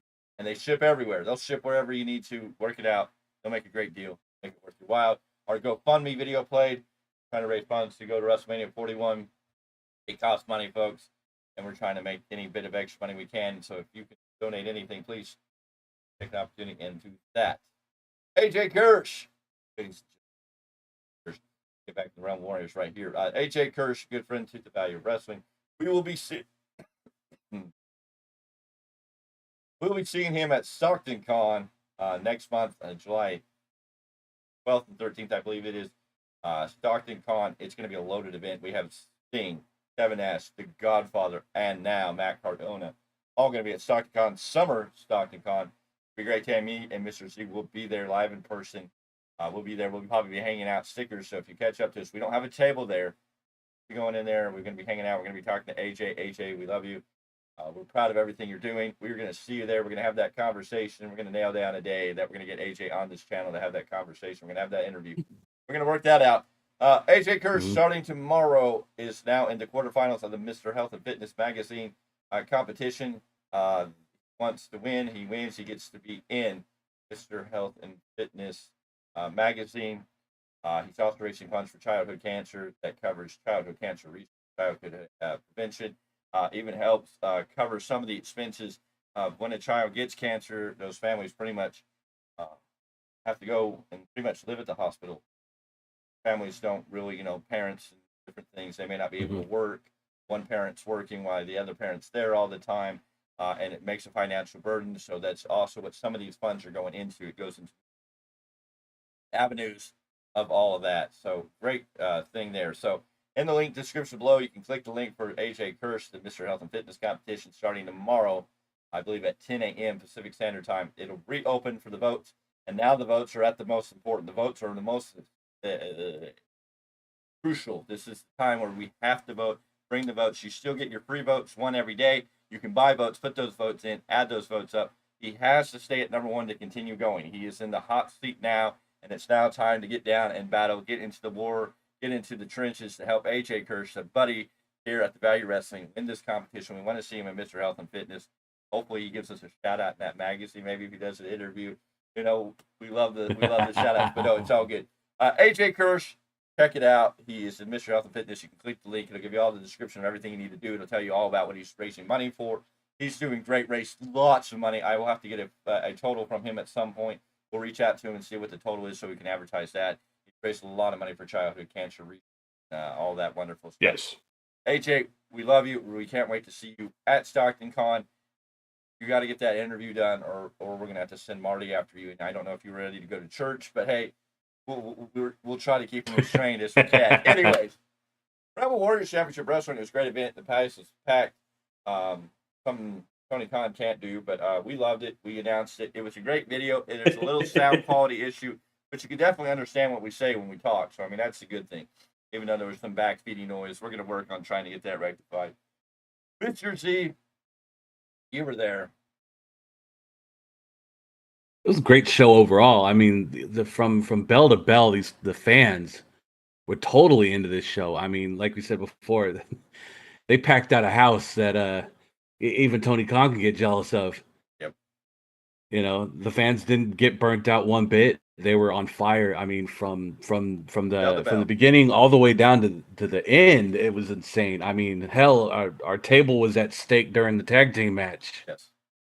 At one point, with my poor little dude over there had to run for his life, and no, it wasn't from Marty. No, Marty didn't get to show up. It turned into a different night, but it was fun. It was a great time. They have a merch table that you can come in and buy shirts and posters. They had a food table. You know, and it's what you expect, independent wrestling show. So I mean, it was probably boiled hot dogs. They had some bomb nachos. They had soda, water, chips. They had a lot of great stuff. It was a little snack bar, which you expect here. All that money goes into help funding what they're doing. So that was a lot of fun. They had a whole ring announcer, commentator that did a good job. They had a whole ring crew. I mean, it was an impressive group of people. They were all there, all friendly. Many of them came by and said hi. Talked to a lot of fans. A lot of fans came by and chatted with us. It was fun. It was a fun time. Can't wait for the next one. We'll be there. We will I guarantee you, we were there wherever we got to go. Mr. Clarke, I mean, you have anything like you I said, want to ask, or anything you want to bring up about it? Weren't able to attend due to being a state or two One, away. I couldn't be there in person, and I wish I could have been. And I only caught like the last 20 minutes of the broadcast. Yeah. But and I went back and watched a little bit of the beginning also after the fact, just because I was curious, obviously. Yeah. Which is why I left a message today, which partly was to promote this show, but also it's like, I think y'all did a great job. Like, yes, there's the technical issues, blah, blah, blah. But, like I said, on air, well, I don't know if it was on air or if it was off air, but I remember saying, if ICP can do commentary, I'm confident you guys could. Yes. And y'all did your thing. We did good. As one of the co-owners, I'm very proud of you with the way you represented our brand. Appreciate that. Definitely appreciate that. And it was there was getting to talk to one, I call him a NorCal referee legend, but like the head ref of Northern California, Sparky Ballard, was getting a good conversation with him was great. We got to talk to Tarzan Durant. He was just a physical specimen during that match. It was insane. And then it just all around being accepted by the fans and by the other fellow wrestlers that came by it felt great. They made us feel very welcome there, and we really appreciated that. We love and it. we're definitely looking forward to being there again. I can't say enough in that we were welcomed with open arms. We were given free reign, basically, and they let us pick where we wanted to put our table. Now we have a little information. We know what we need to bring a little more next time. They were going to let us sit center area behind the crowd, right center of the ring, but we didn't have an extension cord long enough to have power. So that's something we'll have to look into next time and see how we can work that out. But I mean, it was amazing. They opened the doors to us. They let us in. They were friendly. They were such a welcoming group. This is probably one of the best independent companies you can find. Realm Warriors, they're out of the Bay Area. They're hoping to do more shows here in the Valley. We are going to promote that. We're going to push them to do more shows in the Valley, definitely. But we look at a strong growing partnership as being both a young wrestling promotion and a young wrestling podcasting. We're both on those verges of being very young and coming into our own, and we hope that this partnership will both of us and show what opportunities that are not being tapped into in the IWC, in this wrestling community. As wrestling podcasters, you don't have many podcasters. Now, I know some podcasters are double duty. They might work for a indie company in some form or faction, but they're not taking their shows there. But I mean, this is something that I think is really awesome that can blend a podcasting, wrestling podcasters into the independent wrestling community. Bring these partnerships together where we can bring more entertaining wrestling programming across the board to the wrestling audience. Really looking for different alternatives in wrestling. We're looking for those fun, different experiences, because independent wrestling is going to be so much different than you are going to get at your main event wrestling. So WWE is fun. It's about the experience with the rest of the fans. You can sit in there with 10,000, 20,000, 40,000, 100,000, whatever it may be, fans, and you're in a different world, and it's a fun experience. And seeing that all live, being a part of that, and if you know when to get there, how to get there, yeah, you get to meet some of the wrestlers. But when you get in an indie show, you get to feel more like you're involved. There's no barricades around the ring. You're sitting right there. Your life's a little more on the line in those type of matches. Plus, wrestlers are more in tune to interact with the crowd. You're going to get more high fives, handshakes. You're going to be able to have more time maybe with meeting these wrestlers.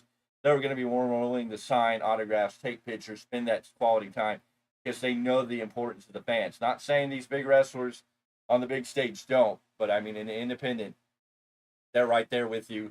These people are working hard for what they get because they're not making big bucks. And some of these guys may be doing this for absolutely free.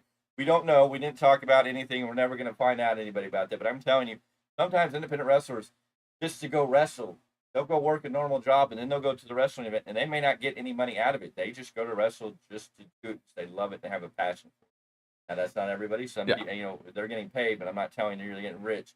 They know the value of what it means to be there on that level, and they enjoy every minute of making their names.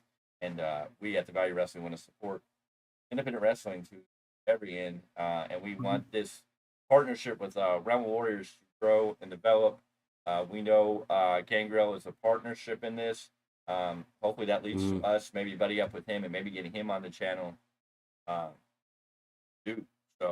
But hopefully maybe there's another event coming up. We know that Midas Creed has the #1 contender spot. Hopefully we'll work this out. We're going to see if we can get some of the guys on our program doing some interviews and promoting the next show. Hopefully we can get all those elements working together. That could be a lot of fun. Yeah. Going in. Anyways, gentlemen, Mr. Z, what is coming up with New Japan Pro Wrestling? When are the fans expected to hear on Tuesday night? All right, so coming off of this, I know on Tuesday is going to be big because right out of the chute, I'm going to tell you right now, we had 3 title changes earlier this morning, and I didn't even see one of them coming because I was expecting our brand new Best of Super Juniors winner to hold on to that briefcase and wait till Wrestle Kingdom. Instead, he went ahead and shot for the throat and went all in a steel cage match with Show El Desperado versus Show for the IWGP Junior Heavyweight title. I will not tell you who wins that match. You will have to find out tomorrow night. But there was a new never open weight champion. That last Tuesday we talked about the Shingo Takagi and Hanare ending in a no contest. Well, folks, Hanare picking up the big win over the Angry Dragon. And I'm not even going to say it, but just a stellar big man match. Those who brought it, they were definitely going for blood on that one. But folks, Tuesday we'll talk about more because there was just a lot of good stuff. We'll be reviewing all the names that have been announced for Block A and Block B of the G1 Climax. Yes, I will. I will tell you this: the Kosuke Takeshita is in the blocks, is in the G1. I'm not happy about that. They could have chose someone different. And he's in there but with the block he's in with some big names. I believe Dave Finley's in that category. A couple other big names. David Finley, Jeff Cobb. You've got some big names in that block. Block A and Block B both stacked. Then with the new layout of the G1 on how you get in, and there is going to be a double elimination to get into the quarters, semis, and finals. There's 2 spots I believe open on that on the A block and B block that are still not decided. There's going to be some upcoming matches. We won't find tonight and later this week. We'll find out who's taking those last 2 spots. There you go. Yeah, lots of great stuff sounding like it's coming out of New Japan. And the hottest thing of New Japan, what everybody talks about, what AEW tried to mimic with their Continental Classic, this very G1 Climax. The G1 Climax is their standard bearer for it's a round robin tournament, right?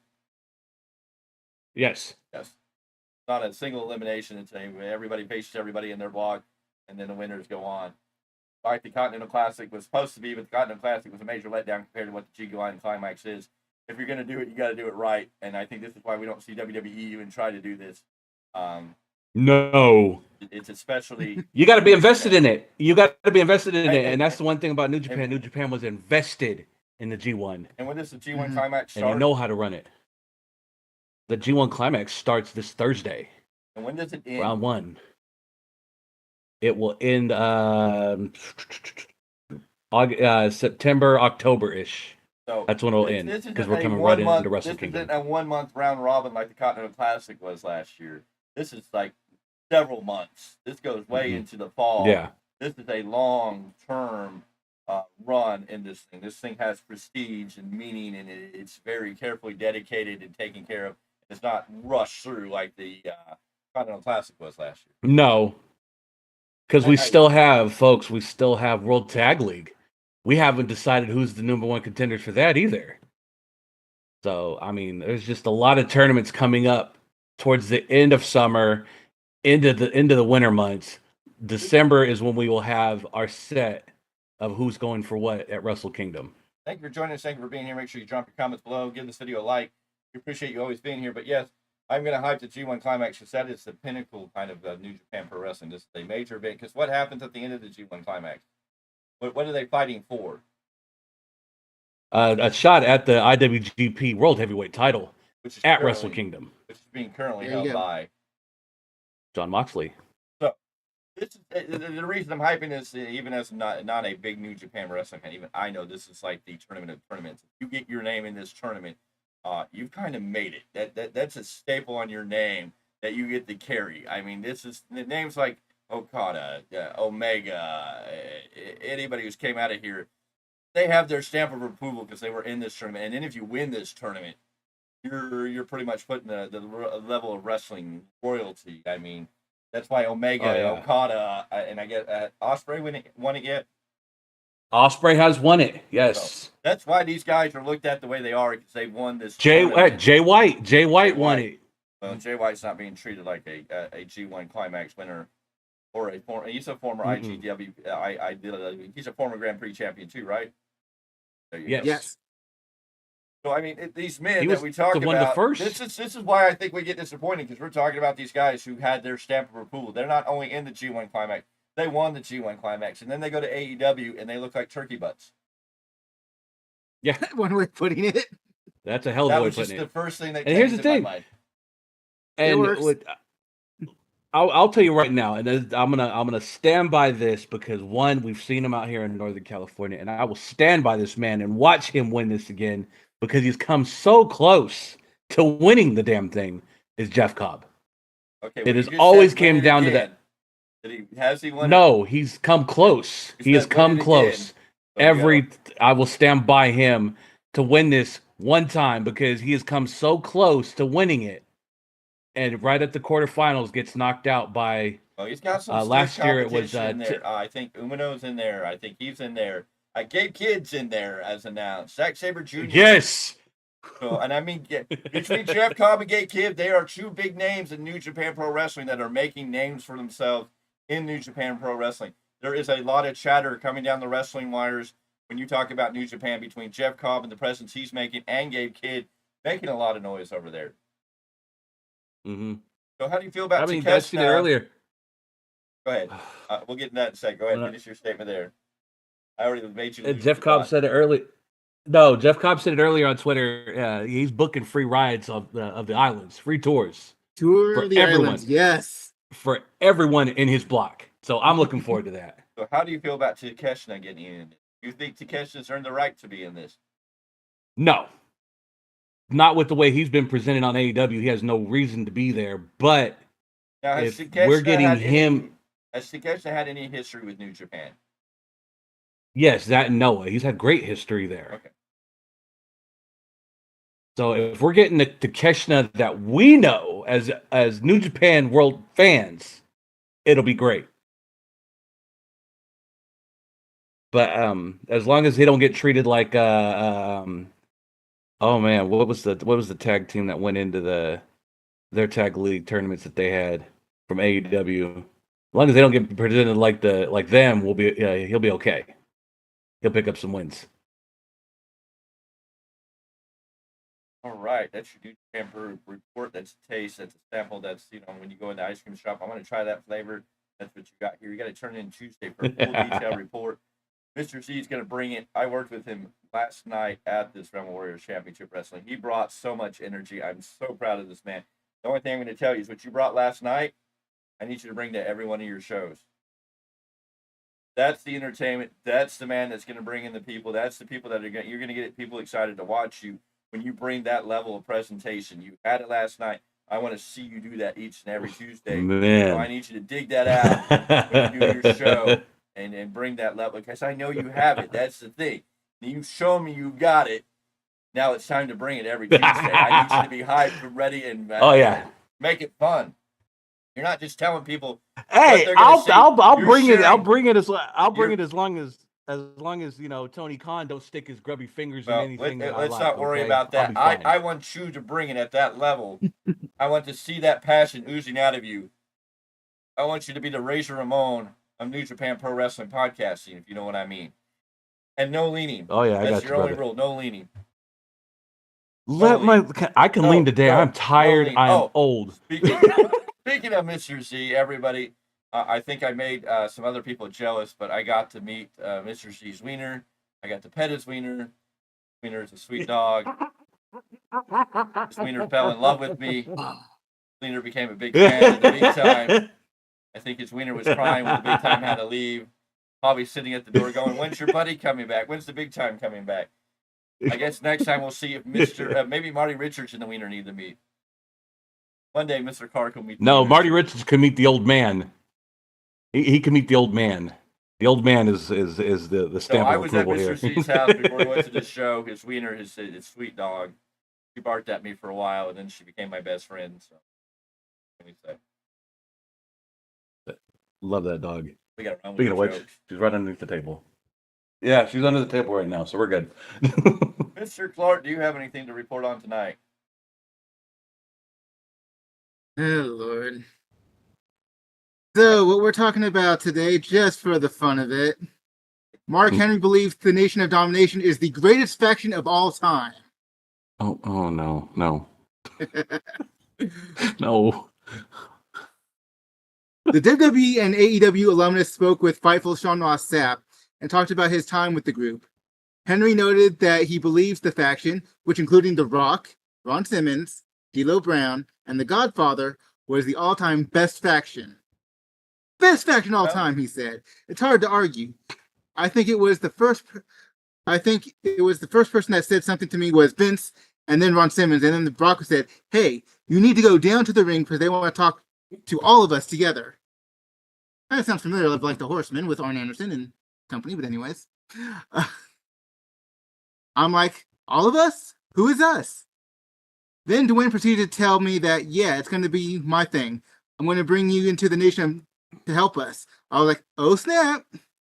He continued, I was in shock. I was like, man, this is awesome. I was kind of like the heavy, like, the fold your arms bodyguard type dude at first. Man, it was a surprise. They were making me. I just thought that I was going to go out there and do something with them, and it was like a one-off. I didn't think that what Vince meant when he said that he was going to put me with him tonight. Well, if you judge now, of course, but That was me. Sorry. No, you're good. go ahead, finish.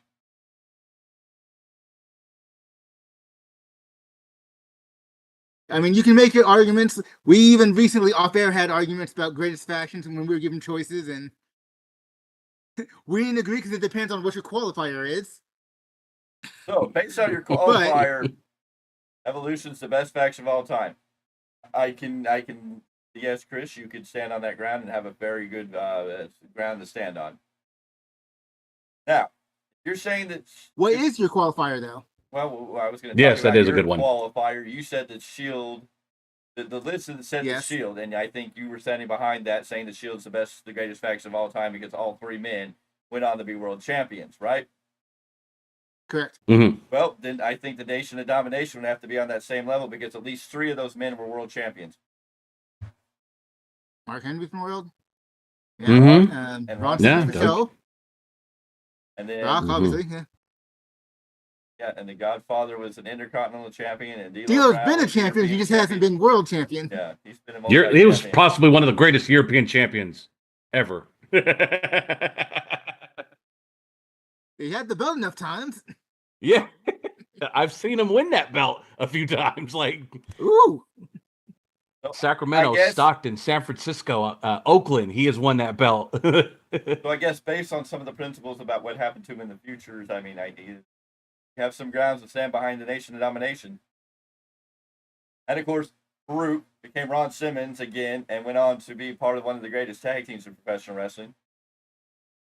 I mean, you can't not hate the APA, the Acolytes. I mean, that was a dream come true. So, I mean, that stuff was good. And we wouldn't have the greatest catchphrase in I wrestling. mean, even when you're One of the- joking with ilk, Yes.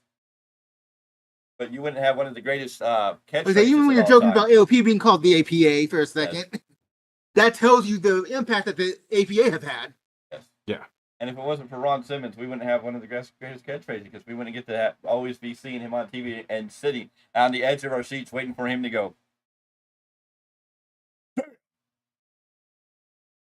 It's one of the most simplistic things to get over, Yes. but he got it over and continued to get it over anytime Exactly. he makes an appearance. I mean, he's how old and he can still walk on TV. I still I mean, he's how old and he can Yeah. walk onto TV tomorrow night and everybody's going to sit there going, "You going to say it? Is he going to say it? Is he going to say it?" Exactly. Oh man, it's hard to argue with Mark Henry. I mean, there's a fine line we could try to argue, but I mean, I'm more of a DX. or he's not NWO wrong, but he is faction, kind of but- thing. It's like, but the outcome Now- of some of them boys, If you do it based on outcomes, it's one thing. I look at it as greatest factions. What did a faction do as a faction? What made them great as a faction at the time? I was going to circle back to that because you did make that argument. That was your personal qualifier, where in the original meme, there was no qualifier. No. That's The why I meme was was- ready to debate with you. Yes. yeah.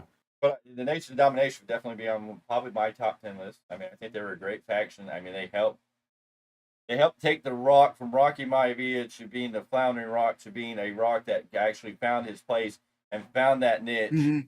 And outshine Ron Simmons and find out who the Rock was that got the Rock over. It also made Mark Henry become more Yes. than that. Of course, he did go through some different iterations from the World's Strongest Man to the Nation of Domination to Sexual Chocolate in that brief weird period. Back to the Hall of Pain, Mark Henry. Where he Hall of probably Pain won the is the world all-time champion. favorite. Yep. Yes. But I mean, factions. We could talk about factions. I mean, the NWO was one of the greatest factions made up. Now, I would probably say in the first iteration, probably within the first 8. I think back what was early. I think by the time Steiner joined, it started getting to lose. I think Scott Steiner was the last big surprise, and then it was just like everybody who came in the door was just NWO, Kurt Hennig and everybody else who came over. It was just like, The fact that you had the black and white B team tells you enough of the story of how bad it got. But I think when they had Scott Steiner was that last big surprise turn. Bagwell was an entertaining one, but I think Scott Steiner was the last big turn for the NWO before it became too diluted. And then you had Black and Red, and it was great. Even though Sting and Luger joined the NWO at that point, and then you had NWO 2000, and then the Black and Silver, and then you had the White and Red later on recombined. Then you had the Jarrett Red. Then it went on to WWE where they brought back the 3 original, and then it transferred over to the Nash's thing, and he aligned with Big Show, X-Pac, and Booker T, and then Shawn Michaels was briefly part of the NWO and kicked out Booker T, and then it just kind of fizzled flat because Nash got hurt, and it kind of tossed out with the trash. Yeah. So NWO, and then DX. I think DX was one of the greatest factions ever, because what they did as a faction, whether it was the first iteration of Shawn Michaels, Chyna, and Triple H, or whether you add in when Triple H, Shawn retired briefly and went and brought in back X-Pac and added in the New Age Outlaws, which gave it a different generation or a different movement. But I mean, they changed the landscape. If DX and Shawn and Hunter weren't going out there and doing the DX things to push that attitude envelope at that time, they were very much the forerunners that are like, hey, they're doing it. We need to be doing this. If it was, they were a big, big part of what changed the attitude era and finally got Vince over. I mean, they state it was the USA Network. When the USA Network higher ups wrote that letter saying they need to stop doing this, and they read it on air, and then the executives at USA laughed about it and said, okay, keep doing what you're doing. If that wouldn't have happened, we don't know if the Attitude Era would have fully blossomed into what it became, because Vince was so hesitant to jump that. But once they got him on board and pushed him to that next level, I mean, that's where I give DX credit. I mean, they helped change the landscape of professional wrestling as much as the NWO. Yeah. But then you have the forefathers to all of that. Well, yeah. Now you can talk about the 4 horsemen and what really created what a faction means. But then you have the other factions that were in this list, like, Bad Streets themselves, the Fabulous Freebirds, which was one of the greatest trios faction in professional wrestling history, because in the territory days, they made their rounds and made their names, and if it wasn't for them, they may not, the Von Erichs may not have been as big as they are, because the Freebird Von Erichs, they would have had the opponents. Yes. They would have other people to put in there. So, I mean, you got those names. Evolution, yes, was a reformation of pretty much a 4 horsemen in a new era.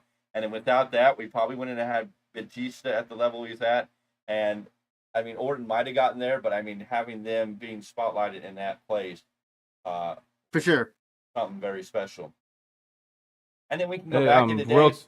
We can go back to the days where we didn't even call them factions, but back to the day when managers had families. I mean, the Heenan family was one of the biggest factions. Even though at that time they didn't sell it as a faction, they just sold it as this is a manager. Now I can understand your argument, but they weren't as cohesive. No, it wasn't as cohesive, but there was some things there at times, especially when we got to the old school Survivor Series. Yeah. Mm-hmm. Hey, real quick, I just want to give a real quick shout out to the Stoner Bros out of Stoner U in Oakland, California. One of the founders of Hood Slam, putting on a stellar match at this past weekend's GCW event. Hit me up. I'm looking at some of the highlight reels right now, and they definitely brought it. They're definitely doing what they need to do to get up and put the Bay Area back on the map as far as tag teams are speaking. I guess that means somebody needs to reach out to the connections they have and say, hey, holla at your boy. Because he's the master of knowing it all. I mean, when I see, if we go, we go on Facebook and I go down my friends requests, I'm probably going to see about a dozen independent wrestlers. You know what they all have in common? You! So I mean, we're gonna holler because you're the man with the connections through and through, my friend. Hey, I'll make those. Hey, I'll do what I can to make those moves. I mean, if I got one big You one better already be out the making gate, moves, making $1 million moves all day. Crank that Soldier Boy, dude. Hey, yeah, definitely. I'll have to look more if into you that could because get this to a is. point where this channel was making so much money that you were actually making more money on this channel than working at that 9 to 5er, making That's the that goal. 17, That is the making goal. that hour drive back and forth. So I mean, I'll take it. I'll definitely take it. But we got it one day at a time, one show at a time, fellas and and we're gonna folks. be at the next Like Rebel we always Warriors. appreciate everybody. We're gonna be at the next Rebel Warriors event. I promise you. They've already said we're welcome. We can't wait to get that set up. We need to get connected with them and see what other aspects and avenues we can work with them here in the new future as that stuff starts coming forward. Lots of stuff. And like I said, I've been telling you this, and I know people are like, oh yeah, we haven't seen it. Well, now you're seeing it. We're here for the value of wrestling. We're not here to be pretenders. We're here to be contenders. We're making change. We're making moves. We're doing our thing. We're shaking up the IWC. We're shaking up wrestling podcasting. We're bringing it our way. We are going to be number one. I don't care who you are. You can be the biggest and the baddest. You could have 3,000 fans coming and watching you on every one of your live shows. I don't give a damn because you know what? We're going to do it bigger and better, and we are going to get there. We are inches, numbers, single digits away from 500. The big day is almost here, ladies and gentlemen. 500, and then we launch into that big march for 1,000, and we're going to do it, and we're going to do it in style. We're going to blow it out of the water. We're going to change. We're going to change the face of what this is. This platform. We're going to make names. We're going to make names. They're going to be talking about us. We already got some people talking about us. There's some names out there that are talking about us. They're hearing our names. They're hearing we're shouting them out. They know we're here. Rumbling, starting. You can feel the ground. It's just shaking. The value of wrestling, doing what we do. Like I always said from the beginning, from day one, I told you the value of wrestling is all about the value of putting the value back in wrestling. That's what we're doing with all this great stuff. We're going to change the foundation. We're going to change this world in one way or another. We're going to change it for the good because we're going to bring it all.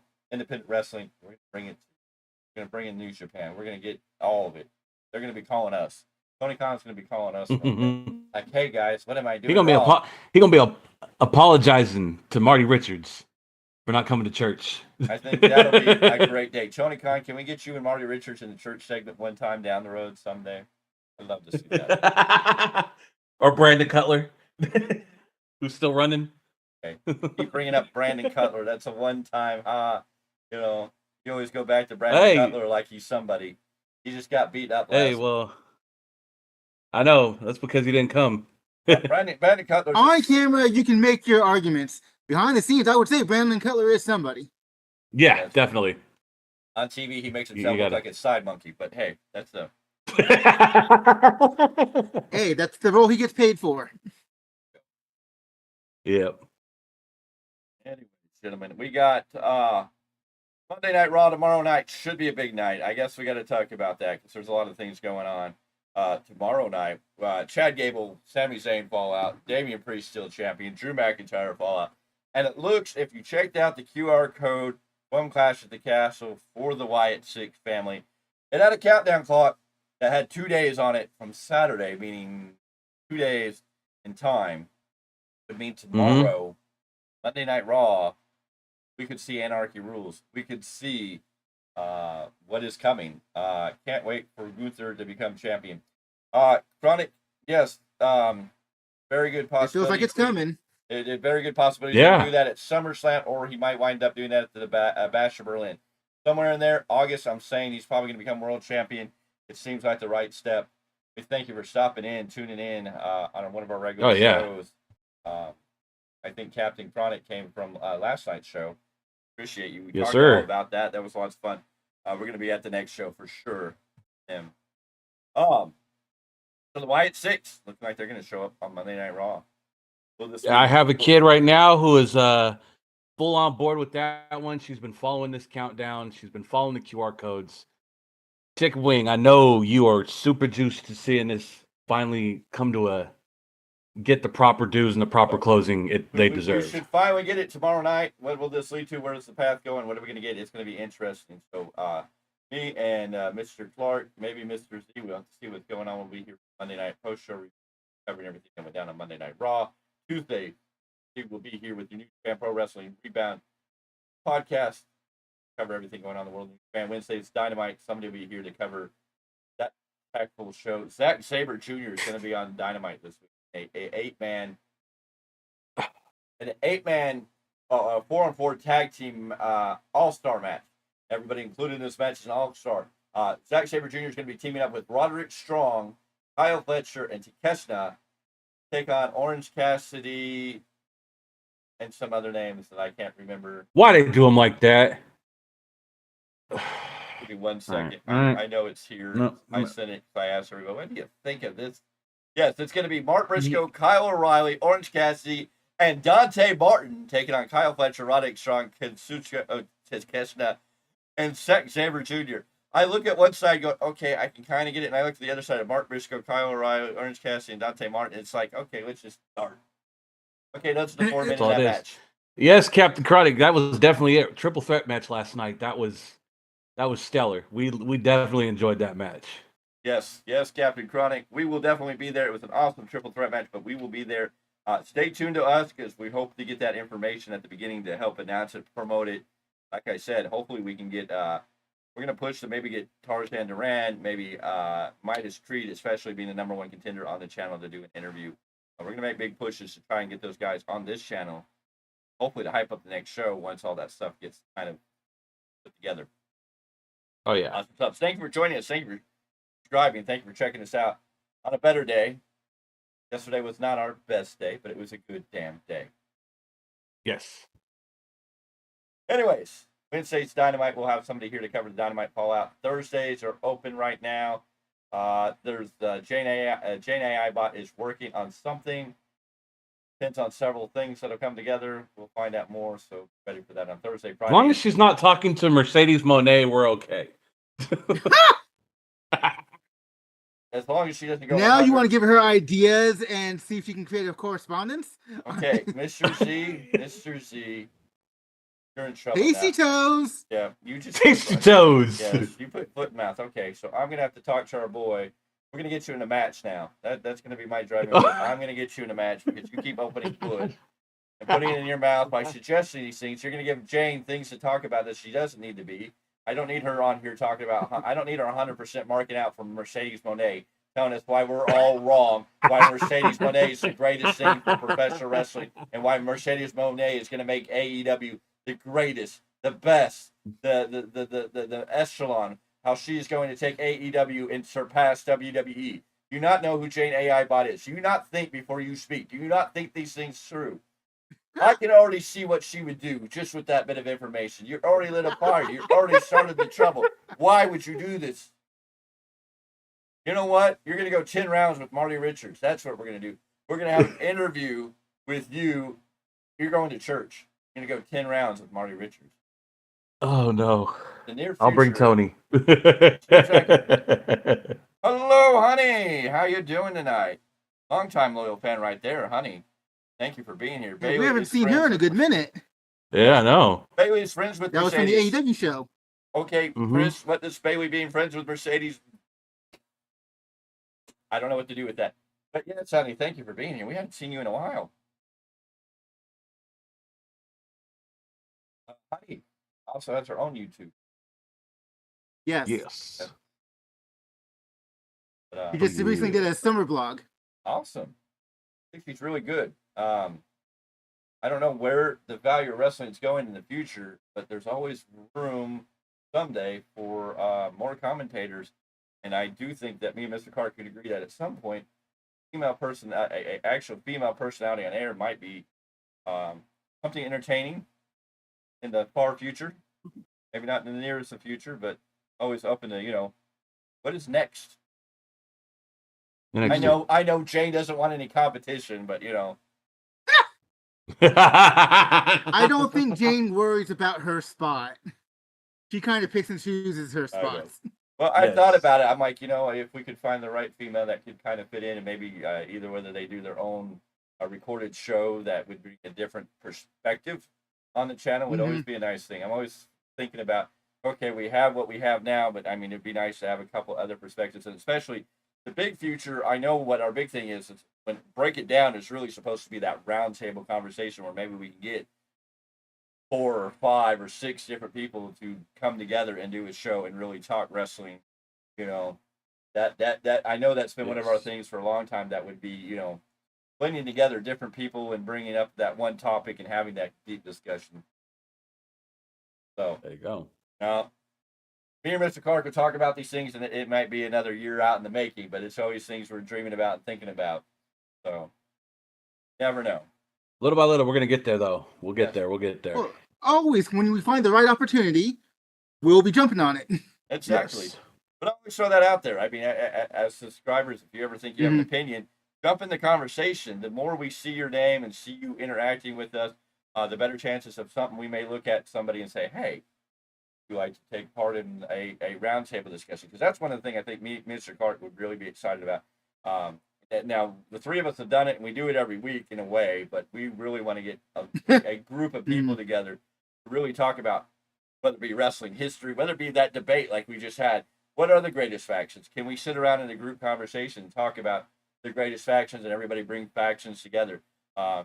Yes, this is going to be like the WWE show that I can't think of the name of it right now. Table for 3? Yeah, No, I'm sorry. Legends. No. Yeah, I know. Oh, yes, the Round tables biographies. and something. Yeah. Yeah. So, I mean, that's been one of our goals for a long time, is always like someday we would like to have a group where we can sit down and discuss all these things about wrestling in detail and have fun with it. Never know. But we've talked about Realm of Warriors Championship Wrestling, a great event. Honey, that I don't know if you followed us, but we were at the Realm of Warriors Championship Wrestling event. Indie wrestling is really hot in the market. Something you might want to check out next time they come around. They were in Lodi last night. Captain Chronic was there. He can tell you all about how awesome that is. Yes, I definitely think it'll be dope. And of course, you as fans got to tell us what you like. Again, I say this: if there's something on the channel that we're not doing right now that you like, let us know. If there's something you think we can improve on. We're not here to be like, if you disagree with us or don't like something, we're not here against criticism. As long as it's proper. If you're just going to be a thought out. Yeah, if you're going to be a troll, go ahead. You can be a troll. But you may get it twisted back on you. We're not afraid of trolls. But again, there's something you guys think. It's like today. I misspoke on this date in wrestling history. I said as instead of against. Somebody corrected me. And I will always come back. And again, with this day in wrestling history, when I've done it for 200 plus days, and I have 60 seconds to shoot that video, I know. And I do it probably about 12, 13 takes before I get it where I want it. So a small minor misstep is, bound to happen. Heck, the little short I did today, saying Happy Father's Day, praising you guys for being at the show. Yeah. I did multiple takes, and I didn't even show my face. No. Okay. But yeah, I don't know if many people realize that when you're doing 60 seconds, how hard it is to get as much information as you want or can in 60 seconds. And of course, with what I'm doing, it's getting the most interesting. And also trying to be, because a lot of it's like WWE, AEW, and this stuff, and it's like sometimes there'll be something about New Japan, or there'll be something from like the other day, I think 1980 or 1877, when they had the first, blah, blah, blah. And it's like, I like to throw that in there because that's interesting. How many people know that? Micromania is coming to town again at the Brookwood Emporium. I don't remember exactly what dates, but I know it's coming up. It's literally sells out fast, so I'm hoping to go this time. That's awesome. We'll have to check in the Micromania maybe, see if we can't work with them. But yeah, no, we're definitely trying to work with the independent feds. But we were up at Rumble Warriors Championship Wrestling on Saturday night, and they had a banger show. I mean, these matches were bangers. Independent stars all over the place. They were flying all over the place. I think Tarzan Duran probably captured our attention the most. Just double submission maneuver that was just like, dang. Oh yeah. Midas Creed flying off the top rope with the Midas touch. Jerry Gigolo being afraid of the value of wrestling.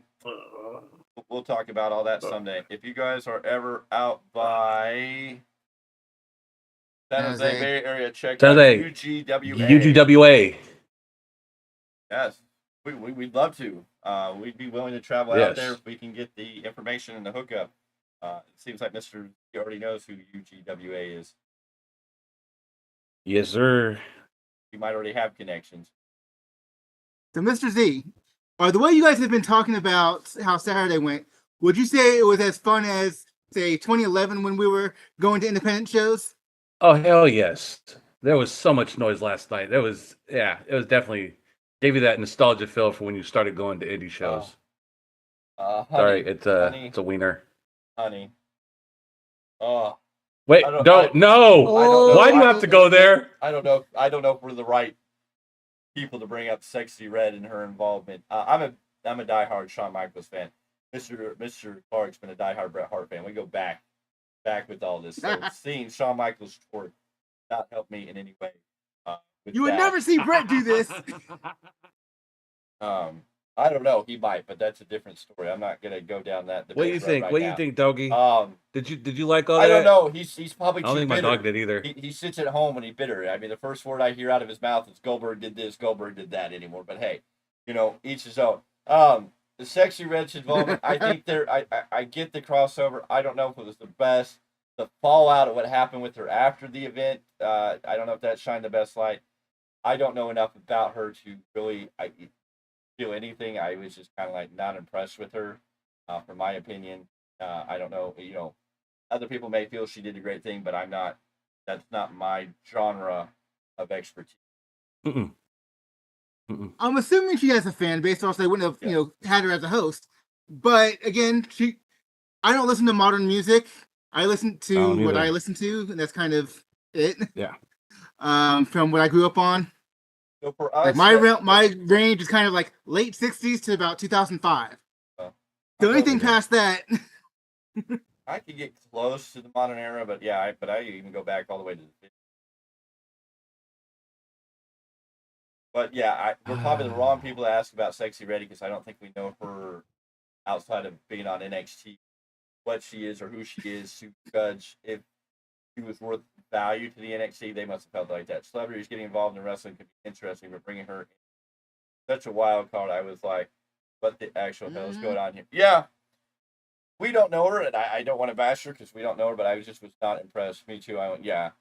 Okay, so she's somebody on TikTok. We're not big TikTokers. I know everybody's trying to tell us, you need to get the value of wrestling more on TikTok. You need to. TikTok's just kind of that thing.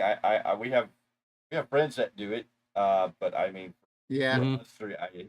You're lucky you get us on Twitter. I think that's the blessing. The fact that all three of us are actually on X is just such an amazing thing.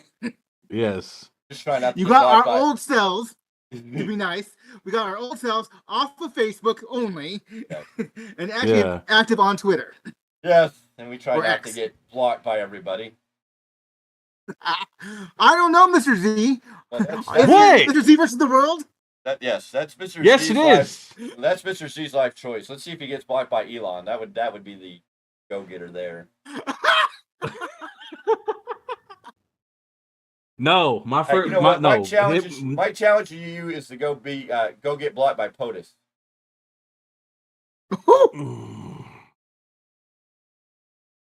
Talk bad about his ice cream, and you might be okay. But again, I don't know if he can read coherent statements, so I don't know how hard or easy. You might have to speak broken English, and don't send any really violent threat. I mean, remember this is POTUS. You don't go overboard because I don't want to hear about Mr. Z being carted off to federal prison. Or starting World War III. Yeah. Okay. I got you. You've been blocked by Sean Ross Sapp, AJ Francis, the Young Bucks finally.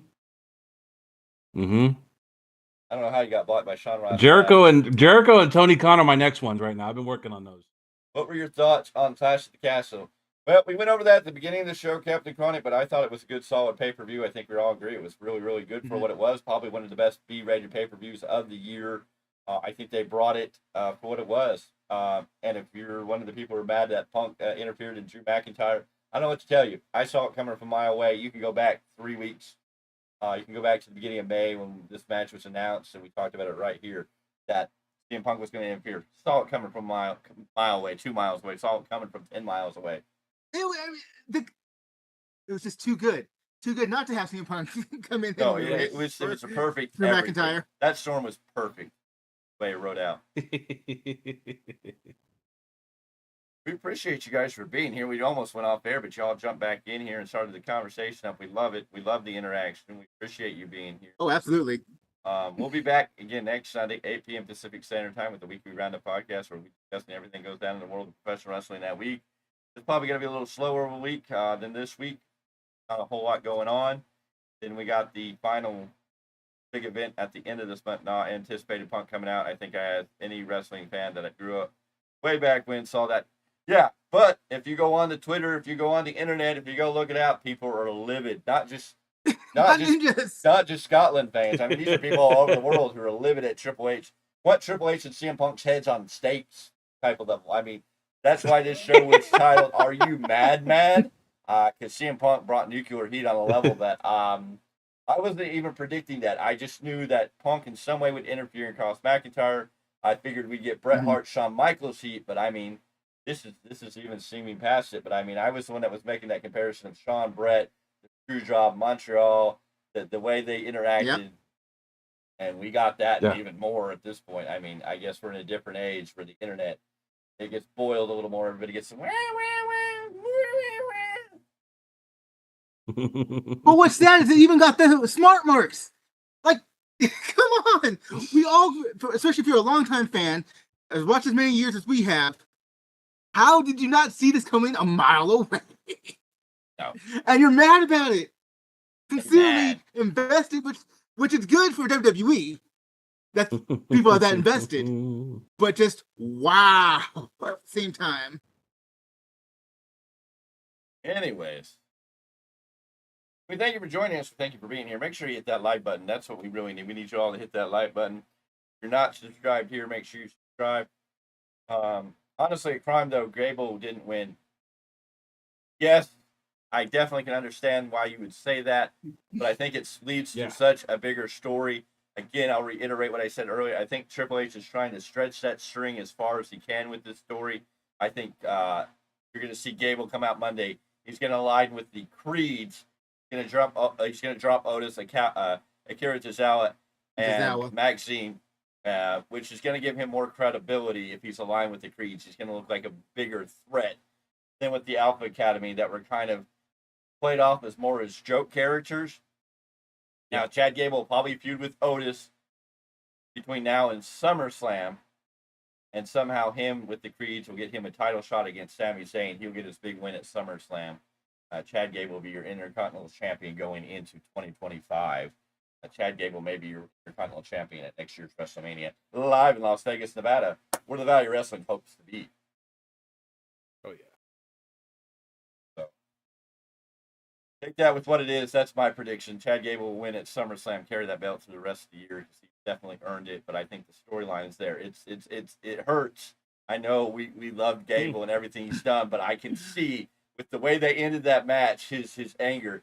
He's not done. He's going to go regroup. He's Master Gable. I think he's going to drop his trio of misfits and get him two brutes that can actually do damage and make him feel even more serious. If you put him with the Creeds, he's going to feel that much more serious. And it's going to make the Creeds feel so much more serious and feel like a real threat to The Miz and R-Truth for the tag team champions over there. A lot of advantage there. All I'm going to say is, when Chad Gable finally wins that damn belt, they better put him on a proper run with it, with all the bloody losses that he's had. They need to get him. Like, the character work is great, but I want to see that win-loss record improved so much. Well, I think he's going to win all the way through to next WrestleMania. I think he's going to be a strong Intercontinental Champion with an amazing run. Now, what he does at WrestleMania next year just depends on who they build to take that place. But I think it's going to be an amazing run. I'm sure we're going to get to see Bronson Reed and Chad Gable maybe lock it up one-on-one, and Chad Gable going to be in there. Who they build up next is going to be interesting. They've got a lot of opportunities.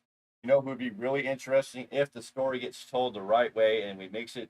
Maybe we could get Dominic Mysterio beating Chad Gable at WrestleMania 141 for that Intercontinental title. doing his best Eddie Guerrero stuff.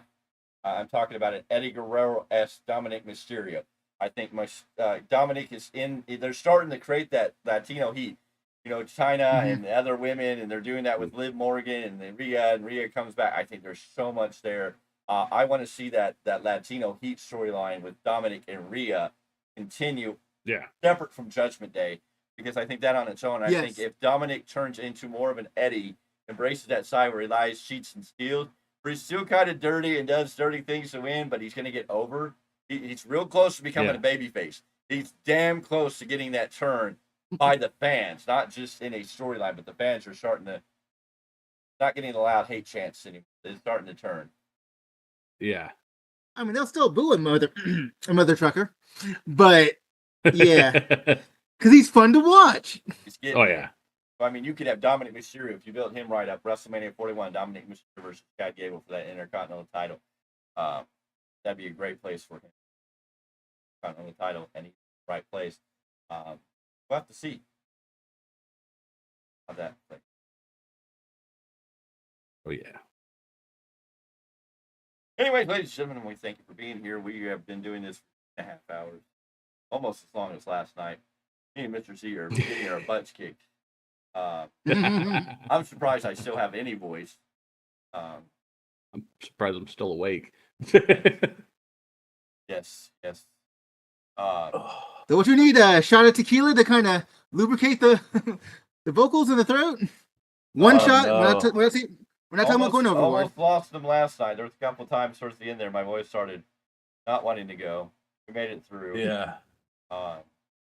I can tell today, just doing this, it's there, but it's And then I got to do another show tomorrow night, so that's gonna be fun. Yeah, I'm excited for what's coming, and hopefully they keep us on our toes.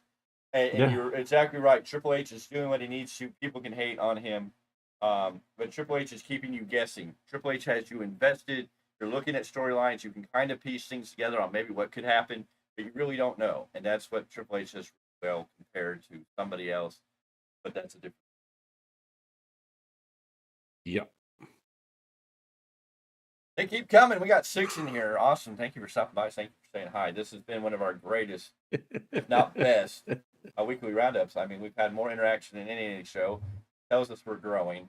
Makes our hearts feel warm because it's that warm and fuzzy feeling right now. Well, you come out here and you do this every week. You do this every week, and you keep telling yourself it's going to be worth it. It's going to happen. That one day, it's going to click. It's going to start rolling. And some days you come out here and we have nobody. We can do it! Well, and some days we come here and we talk to ourselves and nobody comes in the chat, and it's really hard some days to swallow that and go, okay. And then come back and do it and do it and do it. And it's hard to sometimes look at the viewership and go, okay, that episode got like 5 hits. And you're like, okay, why am I doing this? Yeah. Of course, we watch the trends. If something's not hitting, then yeah, we take it and change it with something else. But if we see something that's starting to grow and we try to figure out ways, that's why we're going to get more Jane on the program, because it seems like the last few episodes of Jane's 100% mark and a couple other things. And I'm not a big fan of 100% mark. That's a whole thing. But you all seem to enjoy her, so she's going to give you a weekly show, hopefully, once we get that project worked out. Yeah. You guys go back and watch Marty Richards. If you guys want to see more of Marty Richards on the channel, we'd love to know. Marty Richards was trying to do a show here and there. That necessarily wasn't hitting. Marty Richards is an interesting character, and he's going to have the right subject matter, I think, too.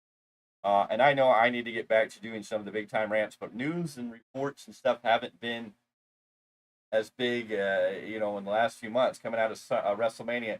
There hasn't been a whole lot to talk about, and I know I put one up recently, and it's got those 100 views, right? So I know I need to get back into trying to doing that more regularly, but it's trying to bring something that's worth it. Because why am I going to bring you something that may not be the best or worth it? There's nothing to talk about. Yeah. Gentlemen, is there anything else you want to say? We still have 7 people in here. 7 people still with us till the bitter end. 2.5 hours into the show. Still hanging out, still hanging strong. We appreciate you. I hope you understand that. As that small YouTube channel, we appreciate each and every one. Because we wouldn't be able to do this and watch it grow. Go ahead. If we can get to the point where we have people, one, who are staying, and two, like, we're that long form content, or we're doing 2.5, 3 hours. That's just once a week. I don't want to do this every review show. No. I know there's people out there that do every review show and they go 2 or 3 hours. Of course, they're getting thousands of viewers. That's different, but I don't know if we can do that every night. I mean, that's just this is our big show. This is where we come every week, and we really want the fan interaction. We want you to come on. This is the flagship. Yeah, we want you to come on Mondays, Wednesdays, and Fridays. Come on Wednesdays. Help us out on Wednesdays. Talk about Dynamite. If you're watching Dynamite, come talk to us. If you disagree with us, it's fine. Say your 2 cents. Love to hear your opposite opinions. We want to have that conversation, that debate. Make Wednesdays fun. But you're welcome to come Mondays. Make Wednesdays great again. You're welcome to come Mondays and Fridays and SmackDown and Raw, and always come on Sundays because this is our flagship show. This is where we really want to get into conversations, have these chats, discuss everything going on. Yeah. We are going to continue to work with Realm of Warriors Championship Wrestling. We're going to be hopefully being there, calling their events, interacting a lot more, growing with them growing, and being a great partnership. We are going to definitely work on getting AJ Kirsch and getting those stars aligned. Or we'll have to take out his legs. No, I'm just joking, AJ. Just joking. Don't take it. But we're gonna get there. We thank you for joining us. We thank you for joining in the chat more than anything. We appreciate you. We're here. Try our best to entertain you each and every time we come on this channel. Try to bring it at 100. I'm probably not 100 anymore. Mr. Z may not be 100. We've gone back-to-back days, and long days. Last night was a long day. Yeah. Mr. Z wanted me to do the interview, but I was like, man, I got to pack up everything. So you hit up that interview. And, of course, my voice is pretty much gone. I don't even know if I could have done a good interview at that point. Yeah, no, I keep getting feedback from that. They're like, why you sound like a 12-year-old boy whose voice just started cracking? I was like, dude, I was talking all night. Yeah. Well, I choked up and wasn't even able to talk at one point. I was like, yeah. Trying to get words to come out of my mouth, and they just didn't want to come out no more. They had one of those, that's all, folks, moments. I don't envy Michael Cole and everybody who does commentary. I mean, after last night, I have a whole new appreciation. Be able to stay focused and call that stuff and keep going with action constantly going. Like the bloody Energizer Bunny. It's a whole different level on a whole different level. So, ladies and gentlemen, we thank you. Yeah. We're back up to 7, down to 6, up to 5. It bounces everywhere. Thank you for joining us. We're gonna wrap this show up. Yes, folks. Thanks for coming. Anymore. It's 10:30 out here on the Pacific Standard Time. We got to start a whole new day, a whole new week. Life begins again. But we thank you for being here. Oh, yeah. Feedback's always great. Make sure you drop your comments below if you're watching this later. We hope you are enjoying this program. Give us your thumbs up. Ring the bell for notifications so whenever we go live or new content's available, you will know. You'll be the first to know. You can join us in the lives, join us in the chat. Make sure you're subscribed to the channel. Become a loyal member of the Value Wrestling family. I promise you it is well worth it. The growth, the demand is going to be there. And I'm telling you, we're going to hit 500 soon. That's going to be a big celebration. And, of course, we got 1,000. When we hit 1,000, Mr. Z is going to do a on-air shoey. And Mr. Clarke's going to do his best Nana Mercedes Monet dance-off. No one ever did anything to a Mercedes. Thank you, honey.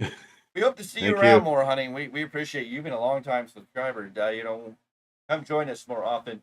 We'll also be giving away a wrestling action figure, not a Funko. Don't be. All right, Chronic, thanks for coming. But yes, we thank you, Captain Chronic, honey, Chris from earlier. We thank you all for coming in and having a chat with us. Join us tomorrow night, Raw post-show. That'll be around the 7 o'clock area because we watch it on East Coast time. Then we go live about 7:30. Check the notifications. We'll have that alert up. Join us tomorrow morning for This Day in Wrestling History. Every single day, working the 365. What I do after that ends, I don't know. I know a lot of people want more detail. I don't know if I can do that 365 days again in long form. Always, you can hit us up on X. All of our X handles are right below us. That's why they're set up that way. So check those out. I do have to go onto the link tree and change Miguel Z over since he changed it. Yeah, well, if you go in the description box below, you have the link tree that'll take you to connecting us with on other platforms. If you haven't, we also have a Facebook group where we have discussions about professional wrestling going on all the time. Check the link tree. Also in the descriptions, you have the connection to AJ Kirsch and his fundraising, the Goldmine, the raising the funds for the value of wrestling and going to WrestleMania 41. And I think the Realm of Warriors stuff's still in there. I have to take that out. We're trying to promote that. And then there's all the descriptions. But yes, right below us is all of our X handles. I don't think they're clickable, but they're definitely there. And then in the link tree, they're available. Mr. Clarke will fix those. You can hit us up on X, at us, and always join into conversations. We're always saying something interesting. Recently, we pissed off AJ Francis. I told him, go dive over a top rope. Oh, wait, you can't. He got mad and blocked me, and that was interesting how that all played out. Yeah, we had a whole conversation about that a few shows back. I think that was last week on our weekly lineup. We had a whole discussion about that because that was right before we went live on air. Mr. Z got blocked for not even getting a chance to say anything. I got blocked before I could say a rebuttal. We're always having fun. We've been blocked by the Tampon Bucks. All three of us are blocked by the Tampon Bucks. We've made them very, very mad. Some of us a little more extreme than others. Some of us just... Hey! Well, you went for... I forget even now what I barely said. Oh, I made... Low-hanging fruit! I made fun of Okada, and they blocked me. Because I said something about them being with Okada just makes them look bad. So they blocked me. Mr. Clarke just said something very slightly random and got blocked. And then you went for the throat punch and got majorly blocked. And somehow you pissed off Sean Ross. Somehow you pissed Sean Ross Sapp off and made him get mad and blocked. And I'm the one who was trolling Sean Ross Sapp. It wasn't even Mr. Z. I was the one who was trolling him. No, I know. You troll Sean Ross Sapp. He got blocked by Sean Ross Sapp. I've had a real debate with Sean Ross Sapp because he said something that I took a little offense to because it's like, if you don't agree with me, then you're wrong. And I'm like, that's not exactly how this all works. And he got mad. And we had a little back and forth, but we love it. So, yeah, always joining the conversation with X. Get noticed. That's the thing. That's what we're doing. All right, we're down to 3 viewers. So we thank you for being here. We thank you for tonight. We're out of here. We'll see you tomorrow night. Monday Night Raw show. Watch for your notifications. See you on the next one.